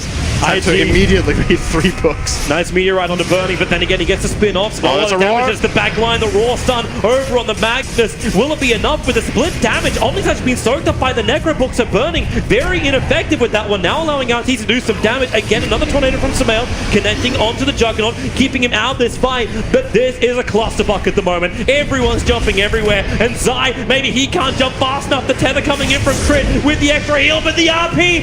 XXS, he gets hexed up, but Nobi with the skewer. They can actually hold him there. The cheese triggered from Crit. He gives the life back again. EG holding in, but now it's Wukong command time. The balance is on the field. The stun on Zai. He can't run away. The Bash Lord actually still alive at 133 HP. Back through the mid. He'll finally go down. The buyback is here from Crit, so he's here to stand his ground. RP is up for XXX, even though his mana pull is absolutely shite at the moment. That was actually such a crazy fight. I don't even know if we have time to talk about it, but the cheese usage from both Bobica and Crit in that fight, more or less perfect. Looks like it's still go time though. Yeah, Arteezy. He's trying to bring down Burning. No extra life for Burning. OP wants to jump in. There goes your RP. It's able to catch out Arteezy. Crit holding him there, trying to save. Not enough. Samel will have to do the work. Universe back to the front line. Raw still not up, but the Necro books burning out the mana, and they're pushing IG out of their home, especially when Arteezy buys back. They need some extra kills at the moment. Bobica up and jumping. Tornado flies through. It doesn't actually connect on the right tree, so he will survive. Arteezy finds the opening, and it's OP. A huge roll. He's still down for 2 minutes, however, but buyback is available. Not to mention that top racks did go down, so megas are in favor. So, good luck, EG, on defense. Whew. So now you can talk about the fight sim. Yeah, well... So what was so great about the cheese? Well, Bobica was down to like 5% and popped the cheese, and then both Crit and Zai were down to 5%, and then Io has beautiful tether ability that just heals them both to full immediately. This is some really high class stuff, this fight. very, very nice by both teams. And once again, I have to point out how well EG are playing around these teamfight abilities. It's impossible not to get RP'd. Like, let's be honest, it's not going to happen. Wait, you got 2 on the field and it's XXS? Yeah, XXS has really only found either 1 core RPs or 2 supports. That's more or less what he's managed to do. And the 2 support RP there was beautiful. If the cheese doesn't go off, that's probably game. Like, they both die there. I think Wisp already expended buyback, and so did Zai. But they managed to stay alive. Are they trying to fight while RP's down? They have. It technically is a 30-second window with no RP from XXS. And if they can force the Megas out, we actually get Mega on Mega action. Sumail can BT in, so he's keeping the wave out for the moment. We might see something similar to last time. XXS, Blink, Skewer, he got Arteezy. Do they have the control? Omni Slash is there, a quick relocate, but you actually end up losing Universe. Templar Assassin is still down. She is not committing the buyback yet. Burning the damage from Arteezy. The Monkey King bar is actually doing lifting at the moment. Burning will have to buy back. TA is still holding hers. But the bottom lane is pushing in onto EG's base. The timer is against them at this point. Oh, Arteezy will kill these racks really, really fast. He has Alacrity. Fortification, that'll do the work. Lotus Orb actually stunning over on Q. They push him away and wait for that initiation. Watch that Magnus closely. RP, they find him. Crit, he can tether himself in, but he'll end up losing his own life if he does it. The range remains up in the mid. If they brought that down, it would have been Mega on Mega action. No buyback, Arteezy. They know this. I think this is the end of the game, Toby. And the RP is just coming off cooldown because Refresher Orb just came off cooldown. So they've got it back again for Invictus Gaming. This whole series could end up taking 4 hours, maybe 5. Shout out to Paul. Sorry, buddy. Enjoy your late night. Yep. Enjoy your fantastic Dota, however. This has been a terrific series already, and I'm happy to watch a 3rd game come out from it. As in comes IG, the real test space race. Oh, Sumail, is he doing it? They're actually going to try and do it? Through the backdoor protection with the Necro books. There's fortification available here for EG, but you've already lost 1. The relocate pulling back Crit, so as SB was the only man trying to create more space. The rate down to 2.8, but everything. They have the power and they have the victory, forcing out a game 3. It was a really great game. It was. I agree. I concur. That was really, really nice because, you know, it kind of had everything that we were...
One mistake either way, and then suddenly EG win that game. Yeah, definitely. I think Sumail made some pretty good decision makings in that game. The trading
about it.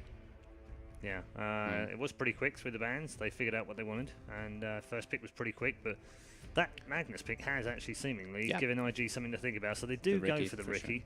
I They think value that's that what very highly. they're They were debating deciding. whether to, give them the Reki, play against it, or take it themselves. Pretty quick, but that Magnus pick has actually seemingly given IG Their next something to pick think for about, so they IG. do go for the Riki. I think that's what They Don't wanna think just they take wanna- I was going to say, did they just take the other support that they want?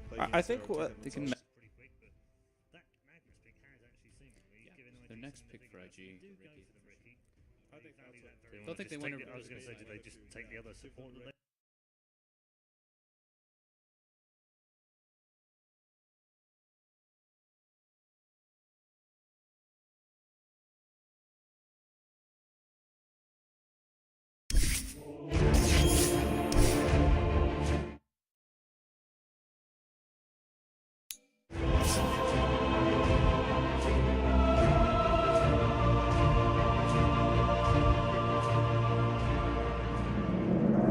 Reserve time. Radiant team ban.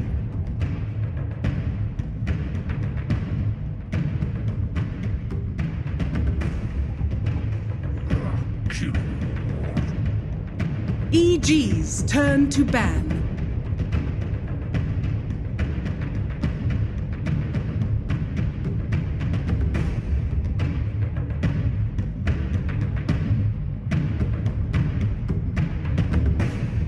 Seconds remaining. 5 seconds remaining. Reserve time.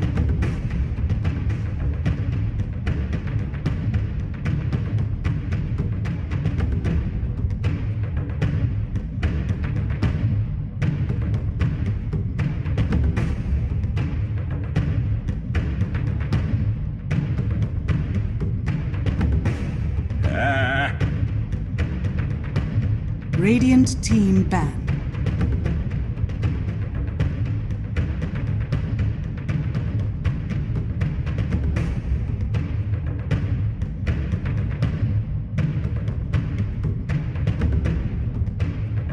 Seconds remaining. 5 seconds remaining.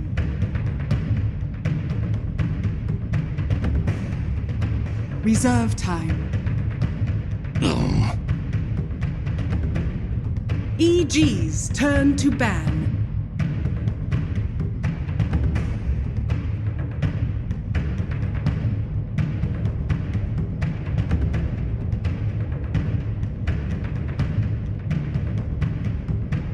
Seconds remaining. 5 seconds remaining.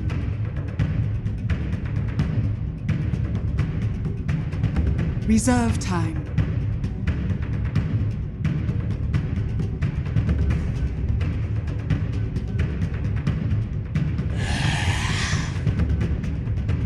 Radiant team pick.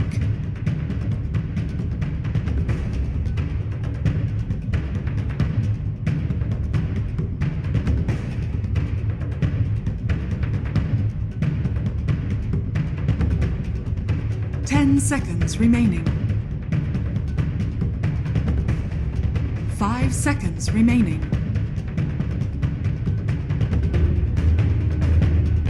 Reserve time.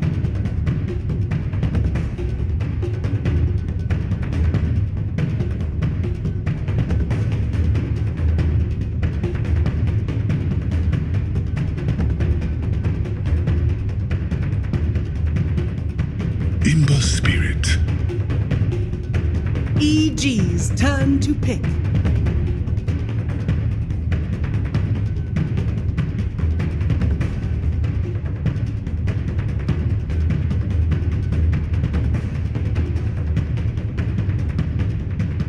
Seconds remaining. 5 seconds remaining.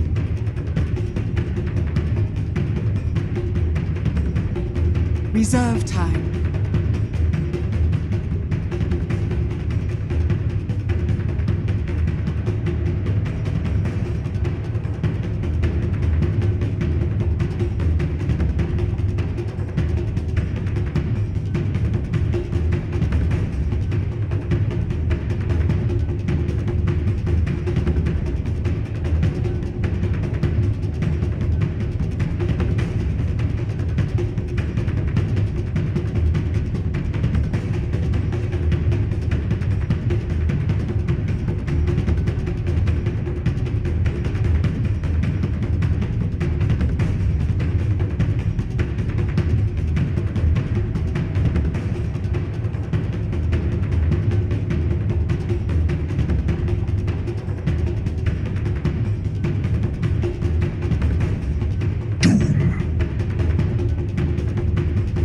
Radiant team pick.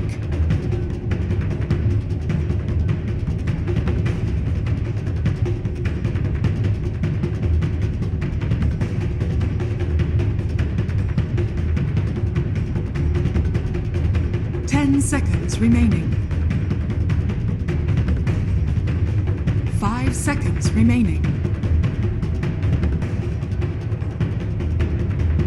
Reserve time.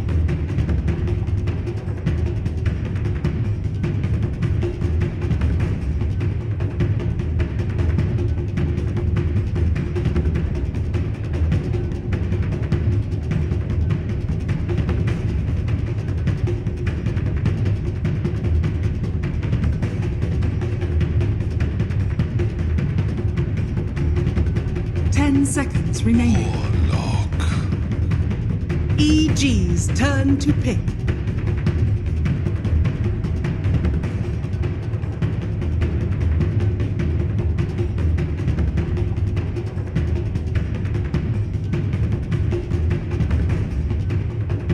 Seconds remaining. 5 seconds remaining. Reserve time. Juggernaut. Radiant team ban.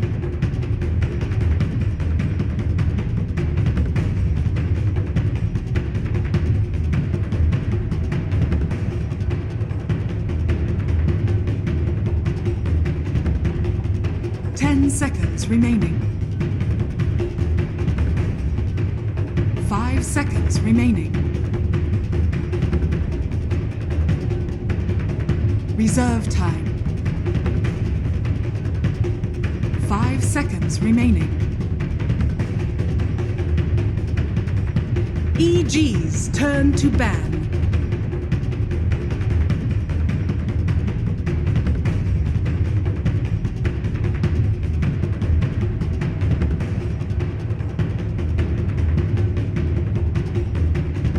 Seconds remaining. 5 seconds remaining. Reserve time.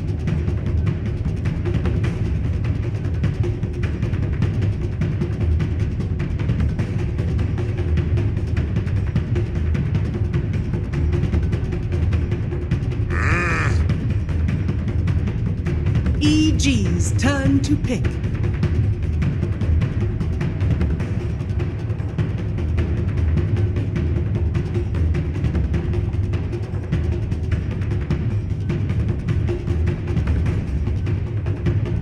Seconds remaining. 5 seconds remaining.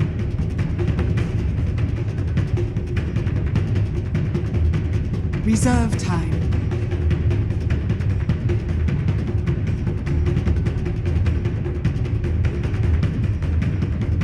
Seconds remaining.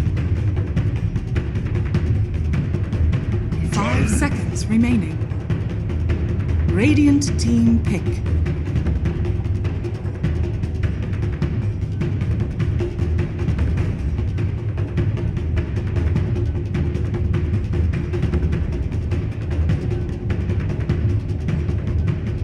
Seconds remaining. 5 seconds remaining. Sven stands ready.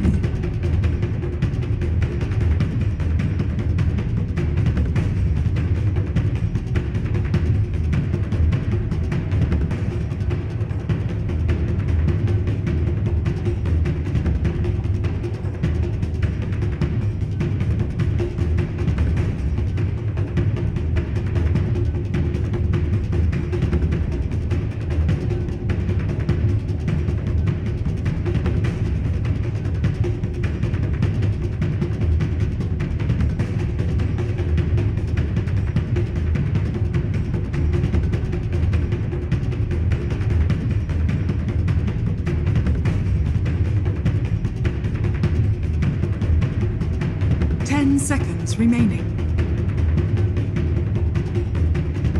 5 seconds remaining.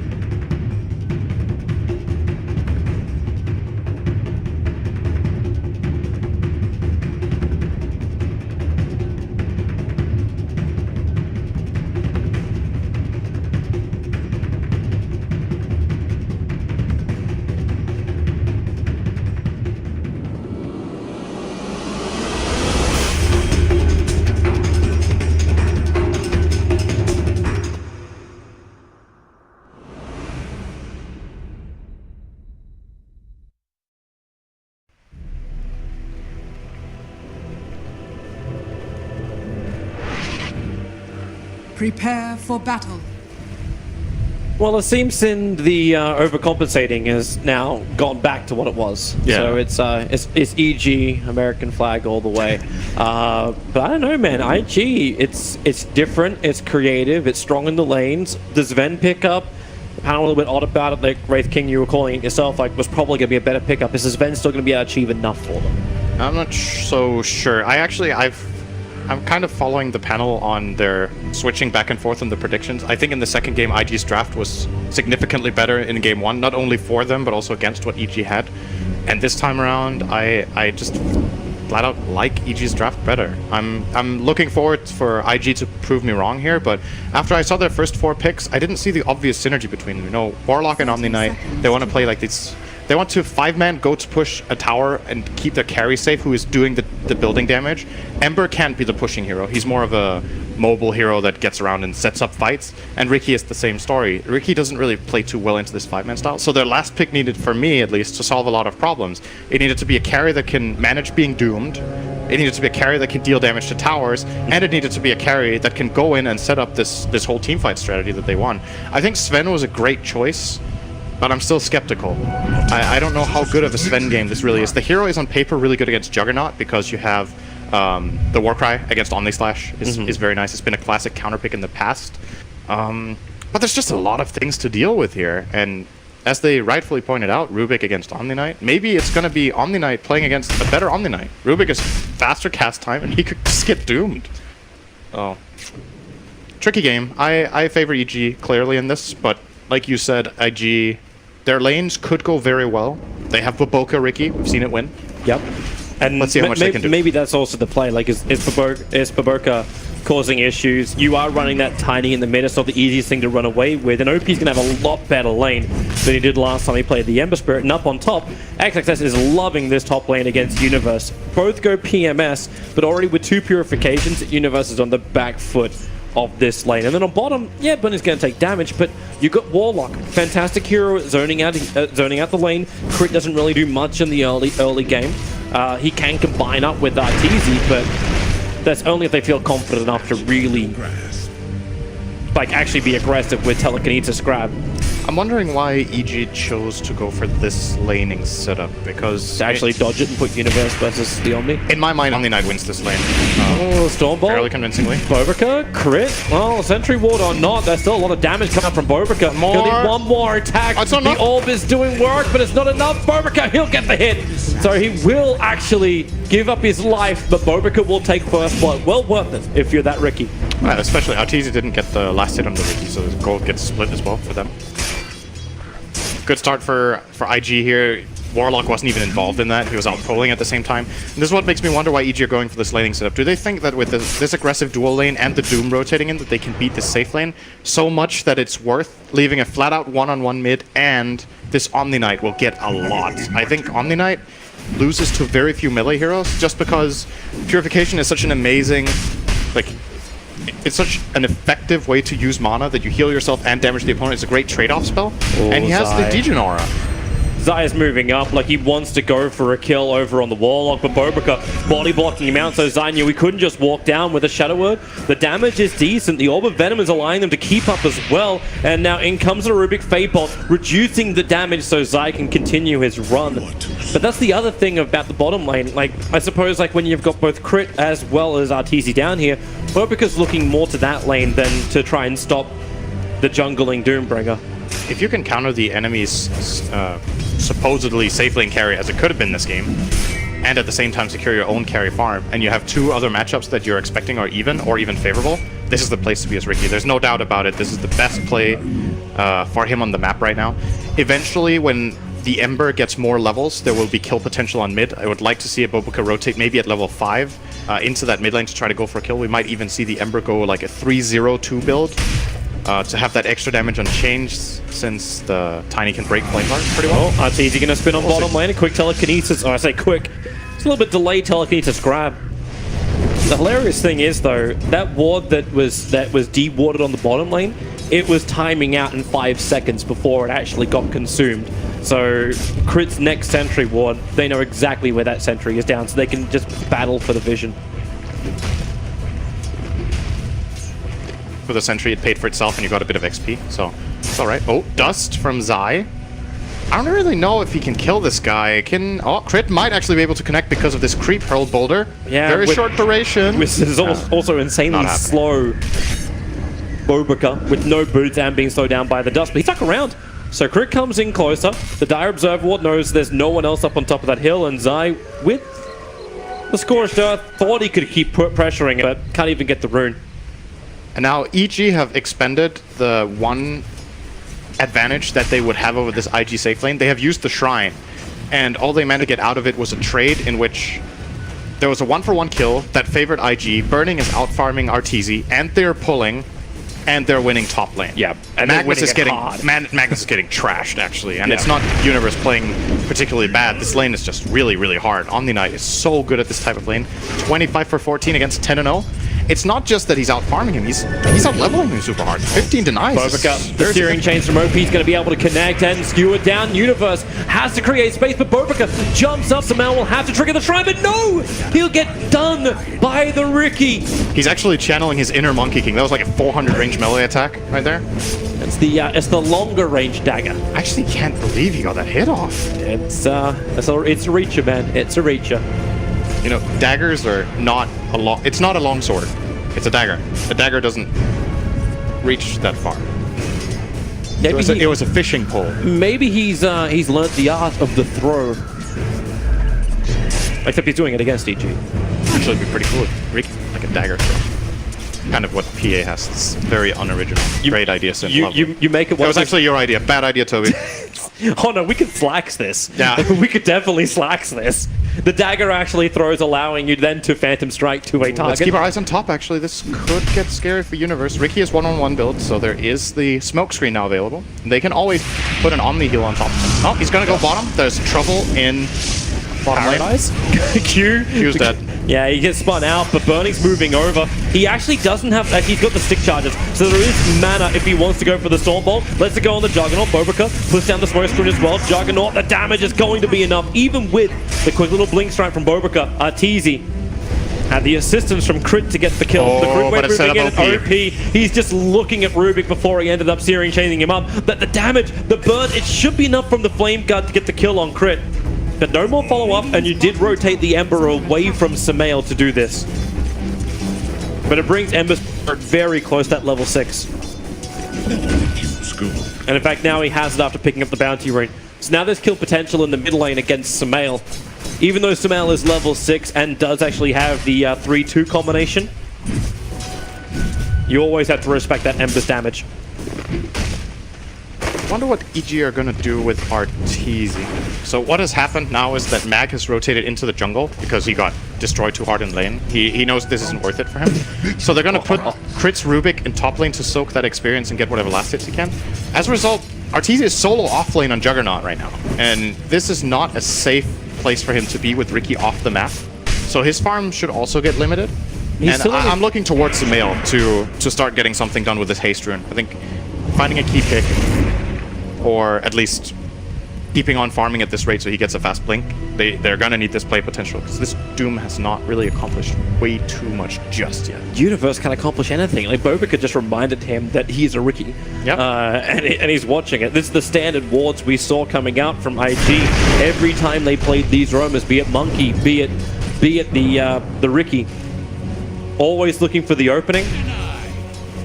And always making sure the jungle is in a place where the Magnus can disappear to farm. Crit can die here. This Ricky just got his Ring of Aquila. He can Blink Strike in, get Omni Heal and Smoke Screen. This is number 1. Yep. There's another 2 where that came from. There may be more to come. I think he wants Phase Boots first. Oh, this is big if he gets it right now. You see him positioning it in the open area where he can run a straight line. So one attack, he'll need 2 to do it. So Curry is down. 2/3 of a level for Ricky. Or 2/3 of a level. And a good 1,000 gold first team. Decent. How about more money? Omni-Knight gets an 8-minute Hand of Midas on this off lane. He actually bypassed finishing up his Arcane Boots in order to pick up the Hand of Midas. XXS is absurdly farmed on Omni-Knight right now. He's at 3.8k compared to the highest on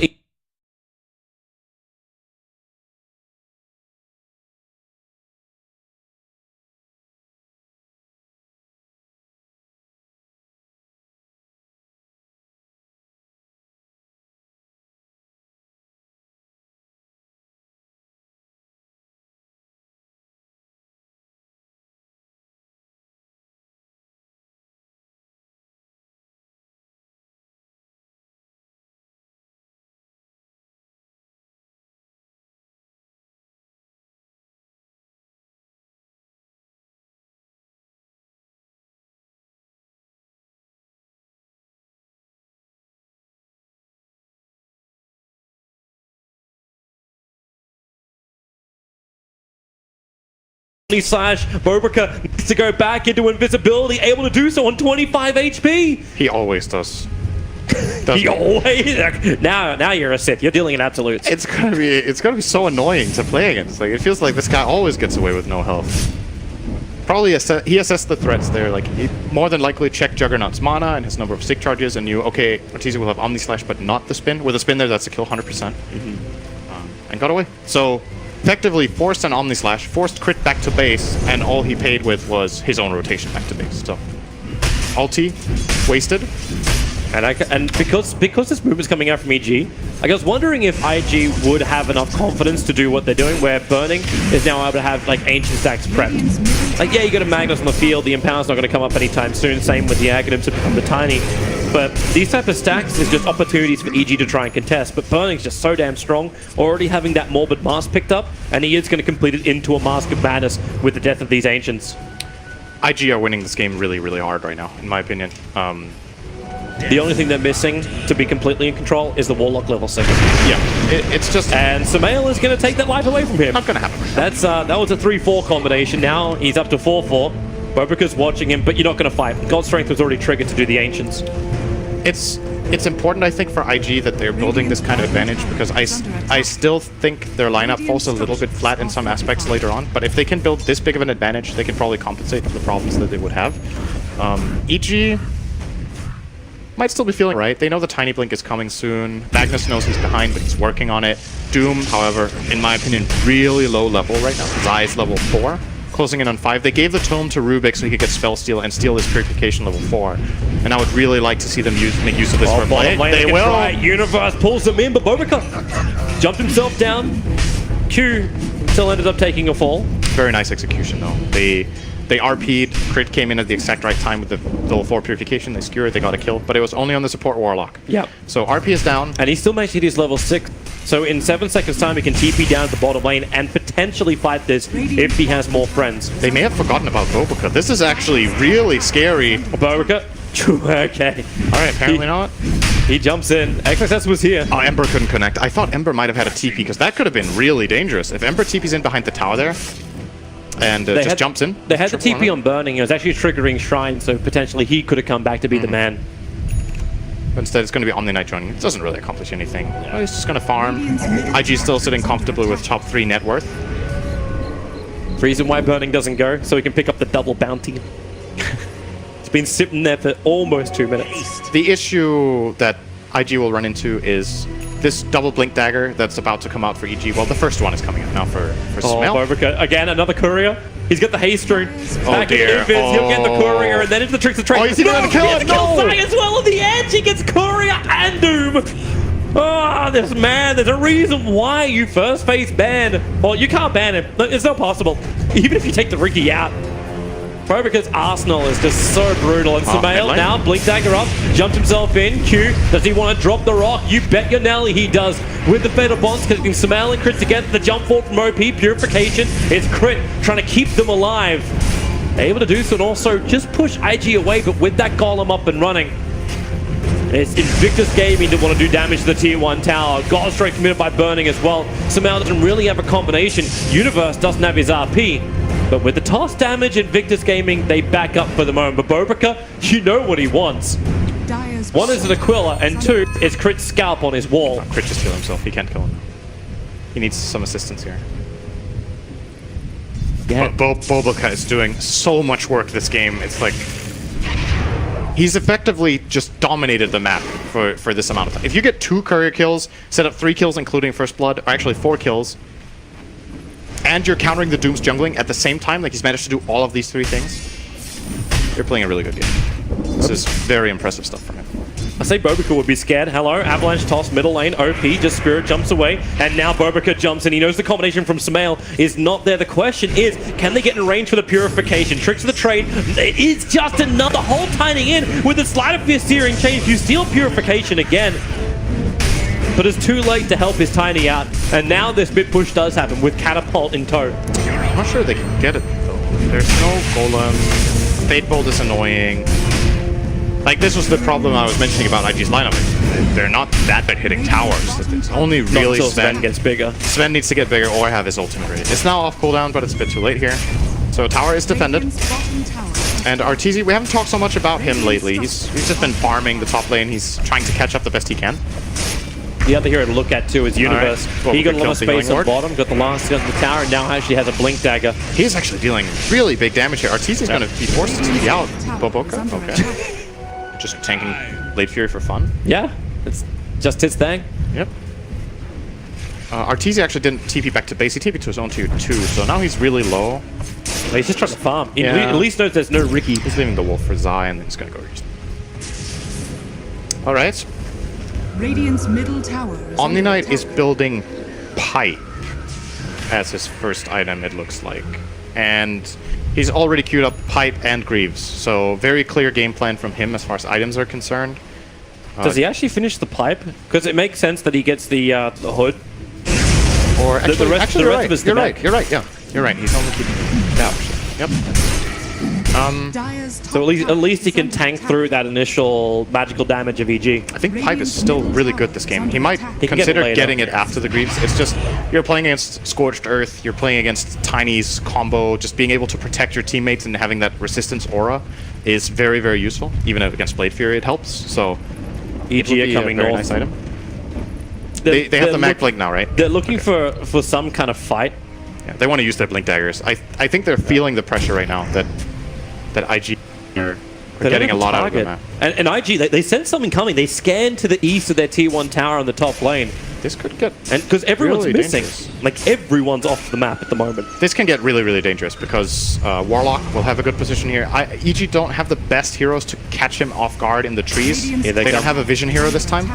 And if they get a good Golem drop and Ember follows through on top of it, this can be a complete disaster for EG. This Doom is not tanky. Here comes Burning. He's looking for the denial on the tower. Can't get it. Arteezy will actually claim it. They were too late. Yep. EG got away with it. They did. And they're already starting to TP out. Samel's going to head to bottom lane. Crit sticking around with Arteezy now. Just looking for a straight trade-off. Guess so. Like, they'll see Samel defending the mid lane, which is what OP was pushing in before. Yep. So now that you don't actually have the Tiny there, you do have the option where Magnus is able to go for the RP, but there's no power buff up on the Juggernaut at the moment. He kind of needs that from Universe. Important steal there. They get Purification again. When you're running a triple melee lineup like this, Purification is really powerful for EG to sit on all the time. It gives that extra little burst on the Tiny combo that could push it over the edge against a hero like Ember. Great with RP, obviously. Any RP gets that extra 300 damage nuke. We haven't seen Sven really a hell of a lot lately. What do you think about him doing this build? Like the Mask of Madness, now he's going to go into an SMY. The Archer's coming on the Quarry at the moment. This seems to be the build he does almost every single time. I like the Mask of Madness just by nature of how the hero works.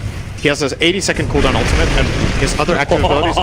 Okay, Boberka, that was Not this time. Yeah, he jumps in to get the last hit, and Samael is very happy to put him down. The idea of the Mask of Madness is that Sven has an ability that boosts his armor, so the punishment for using Mask of Madness is less severe, and all of his cooldowns are longer than Mask of Madness, and you pop all your abilities when you go in anyway. So it's like nothing you need to cast. Helps ramp up your farm. SNY solves some mobility problems. Okay, That's good. drive the creep wave down, get away from the tower. Fortification's going to stop Samael's toss from doing enough damage to kill off the tower straight away. And Burning, you know what he wants. Again, he's looking for another denial. They're only tossing a catapult in, but Sven does get that deny out. IG seem a bit hesitant. I'm wondering if that fight isn't playable by Burning just popping all his stuff and going on Arteezy and seeing if they can set up a fight, but They might probably... have also been worried because the mech only just got completed for IG. Yeah, and Ricky was dead, but could have TP'd in if they kept the tower alive. They might have just felt like it wasn't worth the risk. The tower was already low, so even if they save it, it will probably fall shortly after. Well, with these engagements, like, well, at least with the trade-offs, I should say, that EG's been taking, they are slowly starting to whittle this lead away. It was just over 4,000 gold going the way of IG. Is starting to dip down. The experience was the bigger one, 7,000 in favor of Invictus Gaming, and it's only just starting to dip now. Coincidentally, when Doom starts getting levels in Devour and a Midas, that seems to happen. Oh. But Doom is the kind of hero who I feel like it's a bit deceptive on, because the hero is built in such a way that it needs to be really farmed. Like, items on the hero are not as effective as other heroes, so he needs to compensate by being ahead. Similar to Alchemist. So the fact that they're still behind with a Doom who's this far down on farm is not a healthy sign for EG, but like you said, they're working their way up. This tower, they're definitely not going to get this. Yeah, Doom's in trouble. He's going to try and TP out this one with the Spirit Damage and Purification. They just gave him hope for a moment there. They kill him on like 0.2 of the TP. And that is soon to be Guardian Greaves. Actually, they don't really counter anything. There's Universe. no roots or silences on EG for now, but obviously the armor is really nice. When you start getting low against Doom, the armor kicks in, so you can out-heal Doom. You're asking for a defusal carry nice and early on. TZ has managed to complete that now, coming out in the courier. So he left it as the casual Yasha before going into the Manta. Obviously, you can only purge the Guardian Angel, but still a big deal. I have trouble seeing EG killing a guy who's repelled with Warcry on. I think Omnislash will not nearly get the job done. Tiny can't deal any damage. Doom can cast his Doom on him, which is nice, but the question is what the trade-off is. So for example, if they repel this Sven and he gets a Blink Dagger, which is exactly what he's doing now, I love this choice. They repel the Sven, he jumps in, he pops everything. I actually think they can kill him. And if they want to, they have to commit really key abilities and group up, and then all of a sudden, guess what? There's a Warlock. So the lineup for IG is starting to come together now, as long as they can enforce fights breaking out in the first place. Similar to game number 1 and 2. EG will probably try to avoid that happening. Oh, similar to game number 1 and game number 2, we've got another 50 minutes to go. Was game number 1 that long? No, game 1 wasn't that long. Hello, here we go. Lane. There's your jump forward. Secret. And reveal with a repel up. That's one very dead Rubik. That's a dead tower as well. And now, with no Fade Bolt, with no ability to pull him off the lane, they can fortify and buy some time, but that's only because they already had it. But the Skewer, Bobrika gets pulled back in range of the tier 2 tower. Very the nice dire sentry ward on the hill is what scattered him out. Takes the bullet there. I don't think they could have really killed the Sven, so essentially it's probably a bit of a wasted death.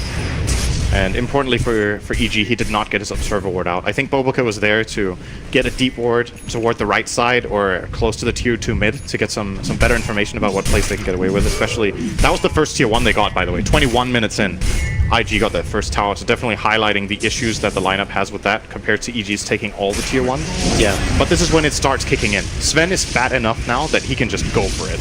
Yeah, he doesn't care the tier 1 towers are down. He can either force down the buildings or feel comfortable enough to farm inside of his own jungle. Yeah. But you're taking the tier 1 towers, but Sven's still number 1 on the board for net worth. We kind of expect that with Sven to be a couple of thousand ahead, but when the Omni Knight is still like they're he's also in the 10k. Zai is in trouble. Nice. He blinks, dodges the Stormbolt, and retreats back to his friend Crit in the bot lane. I think they didn't realize, else Boboka would have definitely opened on him with just an attack to begin that. So Zai, quick reaction, gets out. But the trade-off now is going to be that bottom tier 1 tower. Burning's already pushing towards it. I don't think EG are interested in this. They're going to try maybe for Rocheman. Lineup is not that fast yet. And with the Shrine there, it's dangerous. Burning's already coming. They're not going to let them try. There's the Observe Ward on the hill, I think. Yeah, it's actually being de-warded now by Crit, so they know what's going on. They might think they're in the pit because the scan... Oh, that's really nice by EG here. So the scan was red. And IG are going to assume, okay, they just saw multiple heroes in the bottom area. They're going to try to Roche while we push the tower. And they try to catch them off guard. But EG, one step ahead on that move. Oh, Sumail. That failed a bit. He has a 4-staff, though. Good item choice, by the way, I should mention. One of the best items against Riki. You have to get out of that damn smoke screen. It is an issue. OP. Universe is looking for it. The RP will connect. You still have the shield up. And maybe they have enough control. Burning comes in. The stun's over on the Doom. Sleight of Fist. And they're out. The Rock will connect with a 4-man Fatal Bond. EG. They can't take the damage. Sumail actually has to turn this around and do some level of damage. It's only Bobakuri manages to hit. OP goes back in again. Burning. Looking for the cleave. And he's actually doing it. Rubik's almost gone. But Arteezy with the spin. He's the man to stand his ground. They'll see Bobakuri over in the tree lines. Skewer in. Shockwave him down. And it looked like when the Rock dropped that IG had the advantage, but nope. Omni being doomed is such a big deal. And Ember had to hard disengage as well. He got so low from the opening from Sumail that he could find. Oh, he's going to jump there. He went on to XXS. Oh, he's more than fine with his hood. 4-star down. He didn't actually get over the ravine. this could become a problem if the heroes get to respawn in time. 10 seconds on the Riki. They're going to be fine. They can. Yep. There's still no rock up for Q now. So That's still a really problem. big kill. They killed the biggest hero in the game. They got the kill on Sven. A lot of golden experience. I believe the last hit even went to Arteezy. It did. So that shifts the balance a lot. He's catching up. It is this peculiar matchup, Juggernaut against Sven, where, you know, in theory, Sven is such a great counter, but more often than not in games, you get these situations where Juggernaut gets a chance to jump the Sven, use Diffusal on the Warcry, and then all of a sudden, Sven is actually not that tanky. If you get rid of Warcry, and he still has Mask of Madness running, Omnislash can take off a big chunk, unless Omni Knight can cast Guardian Angel. But guess what? He was doomed. Just kind of out of the fight for 2 eternities and a half. Just wait till the Aghanim scepters up. Yeah, I don't think we're going to see that. Unlikely. The Doom is enough. So here goes the tower. IG run back up there, taking advantage of EG's lineup having these long cooldowns. RP is a long cooldown. Doom is an even longer one. 145 seconds on all levels. Corbeck's got a little bit of vision here. Again. He sees Zai. Oh, the Ember Spirit. It's a blind TP. Arteezy in 2 seconds. 1 second he let the ulti go and Universe just blinks up on RPs. Let's Arteezy save the Omni Slash. And now was just Ember getting the information from Bobica, but having no support, no vision of that TP. That's going to cost them. Very nice setup here by EG. Seemed like they were pinning Zai, actually. Sending him in and keeping the other 3 hoping for a TP on the shrine. That's what they got. Claiming this tier 2. And all of a sudden, this early lead that IG had has kind of trickled away. I don't even know if you should say they're leading anymore based on the graphs, because now it comes down to, like, how valuable is the gold? Omni Knight is not valuable if he gets doomed. I think he has to get this Linken's that he's working on. But that's quite the ways away. It's like 3,000 to go. A bit more, actually. And Bobica hasn't really been that front liner to give the Omni Knight information of where he can position. It's pretty difficult to play Riki at this point. If you don't feel safe anywhere, Tiny kills you instantly. That's the problem, is that if there's any sentry and Tiny's in the neighborhood, you die right away. And there's no reaction time. It's impossible. Blink toss is completely instant, and you just avalanche. Bobica can't really play to his full extent right now. You know, he delivered so much in the year. But it's fallen off a bit. He went 3-2-1 early. Since then, he has 3 deaths with only 2 assists and hasn't really seemed to find the fights that they were looking for. IG just smoked on top of the EG ward. Arteezy knows about it. That's why he's sitting there. We'll send a couple of illusions down. Just one to looking towards Roshan, one to bait in the mid lane. It doesn't burn the smoke as IG go further up the mid. Nice play from Bobica. He moved up close and his smoke broke, so he knows where EG are. He's looking for crit. And he's placing a sentry to try to get an idea of whether they have a sentry. So this is good stuff out of him, but they don't dare. It's too bad of a position. Even with RP down, they can lose this fight next to the shrine. Very easily. They back up, back to farming, back to keeping the lanes pressured out. Because they're both still needing the space to farm up the Linken Spheres. Something I'm wondering if they're going to do... Does he actually have BKB? Not yet. Burning needs the hammer still, but I was wondering at this point if they're going to start repelling the Riki just so he can get in. No, Burnie's got the whole thing. Oh, you got it? Recipe's coming out in the courier, and he has the hammer on him. I didn't see it. Okay, so that's the BKB. So more than likely now they will be repelling Riki or Ember and moving them in as front line, because all they need to do is get on top of EG with a repelled hero that gets to cast his stuff, and then immediately after, Bobica can follow through and actually do a lot. Smokescreen is a really big ability in this game, just because of how clustered the fights are destined to be. It's so many melee heroes against each other that both RP and Smokescreen are like the big fight-deciding mechanisms here. And IG are starting to close in on actually multiple Linkens. OP will be getting Linkens. Then when he's repelled, he can't get doomed. That's going to be a problem, because then he will frontline for sure. Yep. And this gives me more hope for IG, actually, because their itemization feels like it will be a bit more impactful than what EG are getting right now. Especially Sumail, you know, his items are not scaling items right now. It's a lot about weaving in and out of fights. You have Blink, Force, and Echo Saber, but there isn't that like big farming mechanic item coming out of him just yet. This also seems to be really difficult for EG to get eyes on the Omni Knight this time around. Yeah. They've lost the vision, and we hit nighttime.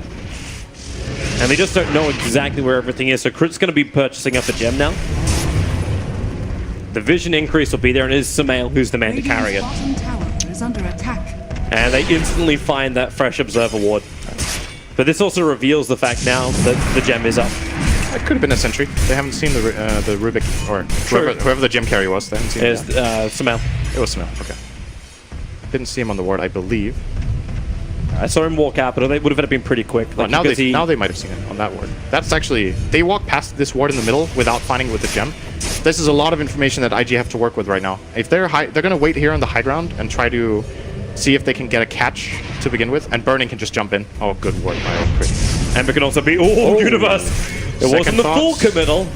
He pulled out the right moment. He would have hit that, I think. It didn't look like Burning was ready to blink, but he hesitated, and probably a good idea overall there. That could have got scary. Well, they still weren't ready to fight, because if they were forced into that engagement, and so Invictus Gaming, who had the high ground position, you'd have had to get the proper skewer out. Arguably, he could have made it. Might have been scared of getting slight chains. Yeah. Then that becomes a complete disaster if he doesn't get the skewer out. He'll just RP, die, and then you'll run them down. And then you lose Roshan. That too. Sumail's hovering around the pit, still inside that Shadow Blade of his. Thanks to the Observer and Sentry that's there from Invictus Gaming, they were watching his maneuvering. OP might be the one who's in a little bit more trouble. Sumail did manage to find the Invis room. Goodbye, Crit. And Arteezy is instantly really farmed, by the way. He has a full Scotty and a power. Okay, looking powerful. Yep, he hits for 300 with Cleave. Burning still got a little bit left of that God Strength of his, but he still hasn't finished up Roshan, so Arteezy leaves the healing ward behind. They get the smoke screen off. Arteezy forced up, gets him out of it, goes into his spin, wants to get out of this pit and allow the Omnislash to work, while Sumail on the backlines was looking for Q. He didn't hit the mark, but they did doom up the Omni Knight. That's everything else, but the Omnislash, Roshan cops almost all of it. Now you hit him off. Magnus and Arteezy, the escapee jumps in and out of the invisible Roshan pit. It's still not enough, and XXS, he survives. He got through the entire doom with Zion Sumail hot on his tail, but he doesn't care about chasing him. He tanks the doom, and this will allow Invictus Gaming to claim Roshan. I think EG did the wrong split there. Zai, in my opinion, played this fight completely perfectly. He blinked on the Omni Knight, he doomed him, he forced the Warlock away. The Golem is very mediocre, but they didn't get to take the Sven out. Arteezy was kind of stranded alone, like you said, unlucky Omnislash jumping as much on Roche as it did. Kind of sealed the deal for that fight. That actually looked, in my opinion, super good for EG the way they got in there. Guardian, as you were saying, God Strength was ending. He basically didn't have it for the majority of the fight, and they got the Doom on the correct target. That should result in a one fight, but a couple of misplays here and there. At least it really felt like it should in their fight. But IG played with what they had, and now they got themselves a pretty significant advantage there. Yeah, and now they get the items. It's the Lincoln Sphere up on OP. The Lincoln Sphere for Omni Knight is rapidly approaching as well. So that Doom, which has been so good from Zai, like Zai's found the positioning every single time, is going to become more and more difficult. And the pressure is coming to the bottom tier 1 tower. Sumail already triggered off his shrine. Not sure if misclick or not, but he's ready to fight. Burning has God Strength off cooldown in just a second. I'm wondering if this is a Daedalus game for Sven, or he should go for the Bloodthorn. There seems to be a lot of good targets in this. If you can Bloodthorn the Mag before he RPs, or even better, Bloodthorn the Doom before he dooms. He's got the Daedalus lined up. He can give us Omni Knight a game, basically, by getting that on the Doom. At the same time, though, the Lincoln's is coming up, so they know that. There goes the tower. And, oh, what do IG want to do? They could continue here if they feel like it. Aegis on the Ember. It's still a fairly high ground to pull off, so. Yeah. And they still probably want to get more damage on the Ember. It's great he's got all this defensive nature, but okay, there's your Maelstrom at least. I'll take that as tribute. How's the Warlock looking? You got 32 seconds until the Rock is up. And he's also building into the Solar Crest. Going to cause more issues for Juggernaut, who right now is looking to finish up a Mjolnir. So no true hit from Arteezy. Oh, they're actually smoking today. Oh, they found XXS. The jump forward, Bobroka gets a 3-man smoke screen plus the tricks of the trade. It's so much damage. Zai's going to drop. Universe creates a little bit of space with his RP. They were still caught inside the smoke screen, so Universe couldn't do anything. Bobroka will come and finish him off, and maybe there is enough damage. Crit brought down. Arteezy stands his ground, but there is no more. With the spin, OP is locked. The damage output, OP. The Aegis will burn, but it's still a triple kill for Bobroka. Zai wants to continue to fight, but OP is back. And he will be happy to man mode this Doombringer. Warlock will need to help out. He didn't even drop the rock. He has enough now. The steering chains hold him in position. OP with a spirit jump forward. He'll have enough and he'll do it. Zai will end up falling. That was a dive back from him. 6 for 3 and a gem. That is a really, really big win for IG. The swing kicks it around 3.7k in the gold. Boboka is doing so much damage, man. This Ricky is a really big problem. Again, they get the Doom on the Omni Knight. They get what they thought would be a good jump. 3-hero smoke screen, pops his ultimate. I think Ricky did about the same damage in that fight as the Ember or the Sven. Like just his ulti until he died hit 3 heroes 4 or 5 times. And that is with a diffusal blade, by the way. So well, we saw this early today, right? Massive We saw it with Kuro. Yep. And the amount of damage he was able to do, where he became really the proper third core. Absolutely. This is just very good timing for him to hit that spike that they kind of needed in that fight, actually. If Boboka doesn't have the diffusal, that the outcome of that might be very different. At least for EG, they did manage to bring down the Sven in the end. It looked like they weren't going to manage, but they got him down. But now the big problems begin. I think this item pickup is one of the most important in the game. Omni getting this, Linken's. If they are quick and want to, they can even drop Ember's Linken's on Omni as well and have him double protected. Well, what else does EG have that can trigger the Linken's from far? Zai's going in for the Aghanim set to build. He actually is doing, as opposed to like even having a trigger item. They have Spell Steal, Fade Bolt. Both of those spells have really good cast range. Telekinesis, a little bit worse, but still good. That's kind of about it. Omni Slash. But obviously it doesn't really do anything, but gets rid of it. Samel's coming in for a kill on bottom. But see ya. It's an Ember Spirit. He just spirits up to the top lane. That's where the rest of IG is. They're getting ready to fight. They actually smoke through the mid lane, so they're wrapping around to the bottom.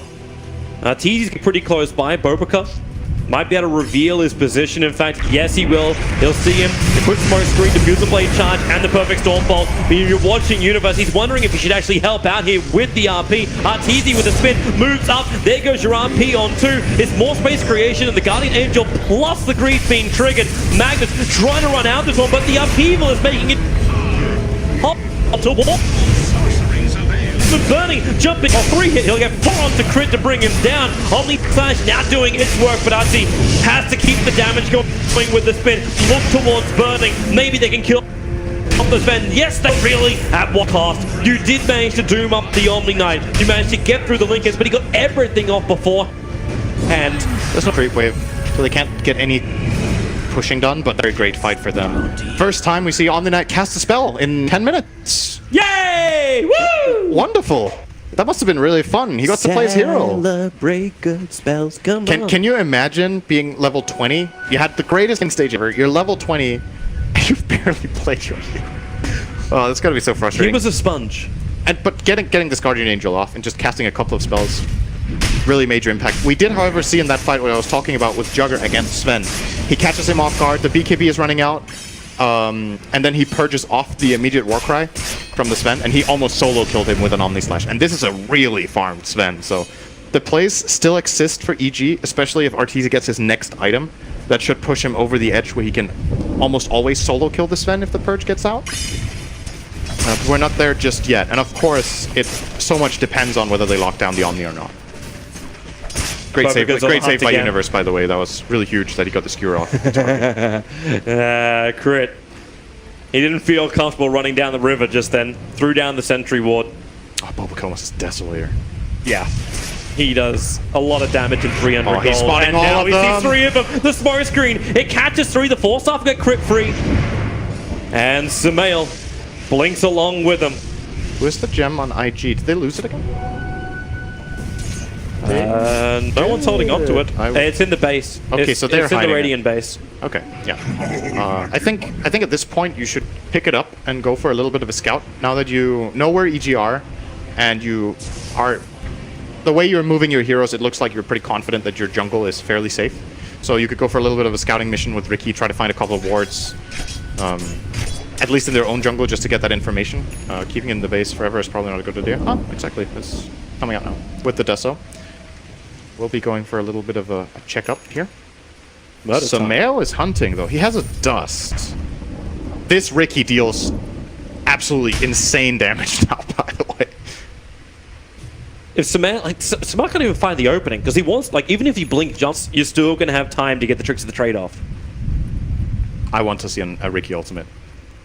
Just to see everyone from EG die? I think he 2-shots Rubik. Actually. Well, to be honest, Crit doesn't really have a lot. Like he's I think very happy to have over 1k HP. It's a support Ricky two-shotting. That's what I think he's going to do. This isn't a support Ricky, man. Like this is the fourth position. If you There's say actually so. two. Oh. And now Roshan. Bobika should be attacking because he does a lot of damage. Oh. Look at that. Yeah. This is a lot of disarmor. It's Solar Crest. It's Desolator. It's Roshan. Yep. Aegis going on Ember again. Oh, he's level 25 with Octarine. This is when it gets really nasty. He actually took the cooldown reduction over the Searing Chains duration. That is... might be the first time I've ever seen that. So the hero got nerfed, if you remember. The talents were different, so you could get cooldown reduction in the third row, and then you could get Searing Chains in the fourth row, and now you have to choose between them. Okay, that's easy. The Observe Ward let them see it. Arteezy, he's able to get the spin off. The smoke screen came very late, but OP's on his way in. Side of his Searing Chain? No, he'll hold on to it. Oh, sorry, back to your explanation for everyone. Yeah, I wonder what the reasoning is behind this. I could be wrong. Maybe this is the new way people play Ember, but I still feel like after this patch, I've mainly seen Embers going for the 2-second Searing Chains. So what does he really limit or reduce the cooldown on? He reduces the cooldown on his Linken's. That's really nice. Cooldown on his Blink Dagger. And, of course, Sleight of Fist has a really low cooldown now as well. It's great, right? He has really low cooldown on everything. He has Octarine and this 20% CDR, so it is strong. Does it outweigh 2-second Searing Chains, though, in this game? I don't know. Are there any Lotus Orbs on the Dire, even? Actually, there's nothing that counters Chains right now. Nothing. It's literally a 5-second route every time he casts it, but... Alright, gonna go for the 3-second one instead. And... It's a trade-off, right? I think the choice is way less obvious now, for sure, just because of how much 20% is. It's really, really... Mjolnir coming up, gonna be low cooldown on that as well. Meanwhile, IG like to keep the status quo. Keep the farm flooding in. Arteezy's still farming so much. Yeah, Arteezy's still #1 in net worth. He's only there by 800 gold, and he's going straight in for a butterfly as his next item. He still needs to be careful. Even with evasion here, it gets tricky if he's close to anyone, because the Burning's Cleave will destroy him. Bobika, solo kill, Universe, Diffuser Blade, there's your 4 stars, jumps forward, Bobika, he's attacking him from the front with the tricks and trade, he gets the kill, he solos Universe, and maybe now he goes for more. Ember Spirit will come in, another Diffuser Blade charge, Bobika has himself a double kill, jump pump, Spirit away, you know Zai is hiding in the tree line, so OP jumps in, he didn't clear off the right trees, they don't know, Zai begins his TP, and he is out. Count your lucky stars, that was really, really close. OP guessed wrong, he checked top and Zai went slightly more on the left. So that could have been even worse for EG, but they salvage it a bit. The heroes will be respawning before IG's wave. Actually, they have a wave here top. Uh-oh. Sven hits hard right now. This is a very quick push. Doesn't even have the full assault cure. Sitting in his quick buy. Bobika, however, copy a little bit of damage. OP jumps in. He was looking for the Searing Chains and Arteezy, but the spin just lasted a little bit longer. He's got him back up again. And Juggernaut! Here goes your rocket. Caught Samael as well as Arteezy. The fight underneath the shrine, but even that regeneration is enough to save him. The gems on the deck. Crit is going to be able to regather that one, but first of all, he controls up OP, but OP's happy to fight. He gets another Searing Chain route over on Samael and Crit. OP, Lincoln Speed will trigger, but the damage onto Rubik. Crit can't even stay on the front lines. That's why Universe is forced to jump in, do the RP, skewering back Sven. He's protected by the Lincoln Sphere. He one hit into a purification kill over on that poor Rubik. The Golem's doing the objective-based gaming, bringing down the fortress while burning. He will finally be brought down. The damage is there from Arteezy, but the life may not be. Another shrine having to be triggered. He looks towards OP. The trouble is Bobika will drop IG. They're losing players quickly, but it may still be enough for them. Universe can't do enough. Even with this buyback, they have to bring back another one, and it will be Arteezy. To the front lines, defend the melee racks. He runs in, goes for the spin. The damage on OP is so high. Over 1,000 gold.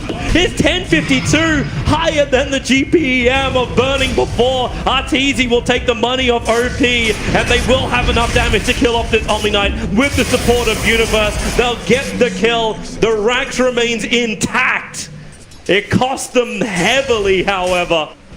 with 3 buybacks coming out from EG. Did I misread that fight, or did Arteezy actually kill Ember with an attack while he was spinning? He did exactly that. Because Ember was under Flame Guard, and I think the way it's coded with the Blade Fury is that if Blade Fury is not dealing damage to the target, you can hit them with regular attacks. Correct. So actually Arteezy got the kill off there because Flame Guard was on. That's a very, very weird interaction, if that's what's happened. At least that's what I saw. Yeah, I might have misread that. I saw exactly the same. Yeah, crazy fight, but he did so much damage. He did 10,300 damage in that one fight. Arteezy played that fight pretty much perfectly, I think. He baited them in. Sumail did end up dying, saving him with the Force Staff, but I think they have to do something like that not to concede the racks for free. Afterwards, he gets the full Omni Slash off on the Sven, immediately purging Guardian Angel and Warcry with the same defusal, kills him off, plays around in the base next to the Shrine. Just overall really nice play, and still that fight was so hard because they had to commit the Doom on the Ember, but he had the Aegis. So when he comes back up, IG are basically playing a 6-on-5 without Doom, and that they're just not going to lose that fight. Yep. Eventually. That's going to be the inevitable outcome of that, and an inevitable, apparently, 25,000 gold lead and experience. Okay, that's a bit more than I thought it was. It seems very heavy in favor of IG, but while you're still running the Magnus buff up, like it's still a little bit deceiving. Like EG still have a lot to work with. They only lost their range rack, so the momentum in the lanes isn't really that heavy against them. If they lose a fight now, it's over though. Both the Jugger and the Mag bought back there. I think there was even a tertiary hero, was there? You had Tiny as well, all 3 cores. Yep. You have the Doom and the Rubik who still have buybacks for EG. On EG. And it's a 4-minute 30 cooldown. So this is pretty much an all-in. I really like this play from EG that they pose up aggressively, they take over the hill. They wanted to pick. They wanted IG to come out and say, oh, well, EG's just going to get control of their lanes back again. Now Burning, he'll jump in. It's over on Sumail, the force off out Burning. Action, whoa! Oh boy! Sumail just got Game of Thrones decapitated. The rock will fall down as well with the Agnes buff up at Universe. Maybe with the RP into the Omni Slash. It won't do jack. GA is up. They don't have the damage. Now it's going to be the Juggernaut. Arteezy, man to dodge all you want. It's still going to be Burning having a double kill. It was all in. There is no Arteezy for 2 minutes, and that may have been the fight to win the game. That fight ended up awful for them, but I think it's the right choice. Arguably, they maybe shouldn't have... And they called it. They have actually called it. The dude didn't even kill off Abubakar that he used to try to survive, but EG understand when this game is lost. With knee deep end, that is Invictus Gaming taking the series 2-1. I don't really... I think the choice of taking the fight there is the best choice they have. I'm not sure if putting Tiny in the lane like this is going to work out. You saw him kind of just die. But what was the other bait? Like, if you put Arteezy in the same position, it would have ended even worse. I'm not sure. I think it's the best choice that they have, because he can actually survive the initial burst. Maybe he gets a Manta off on a Sven stun.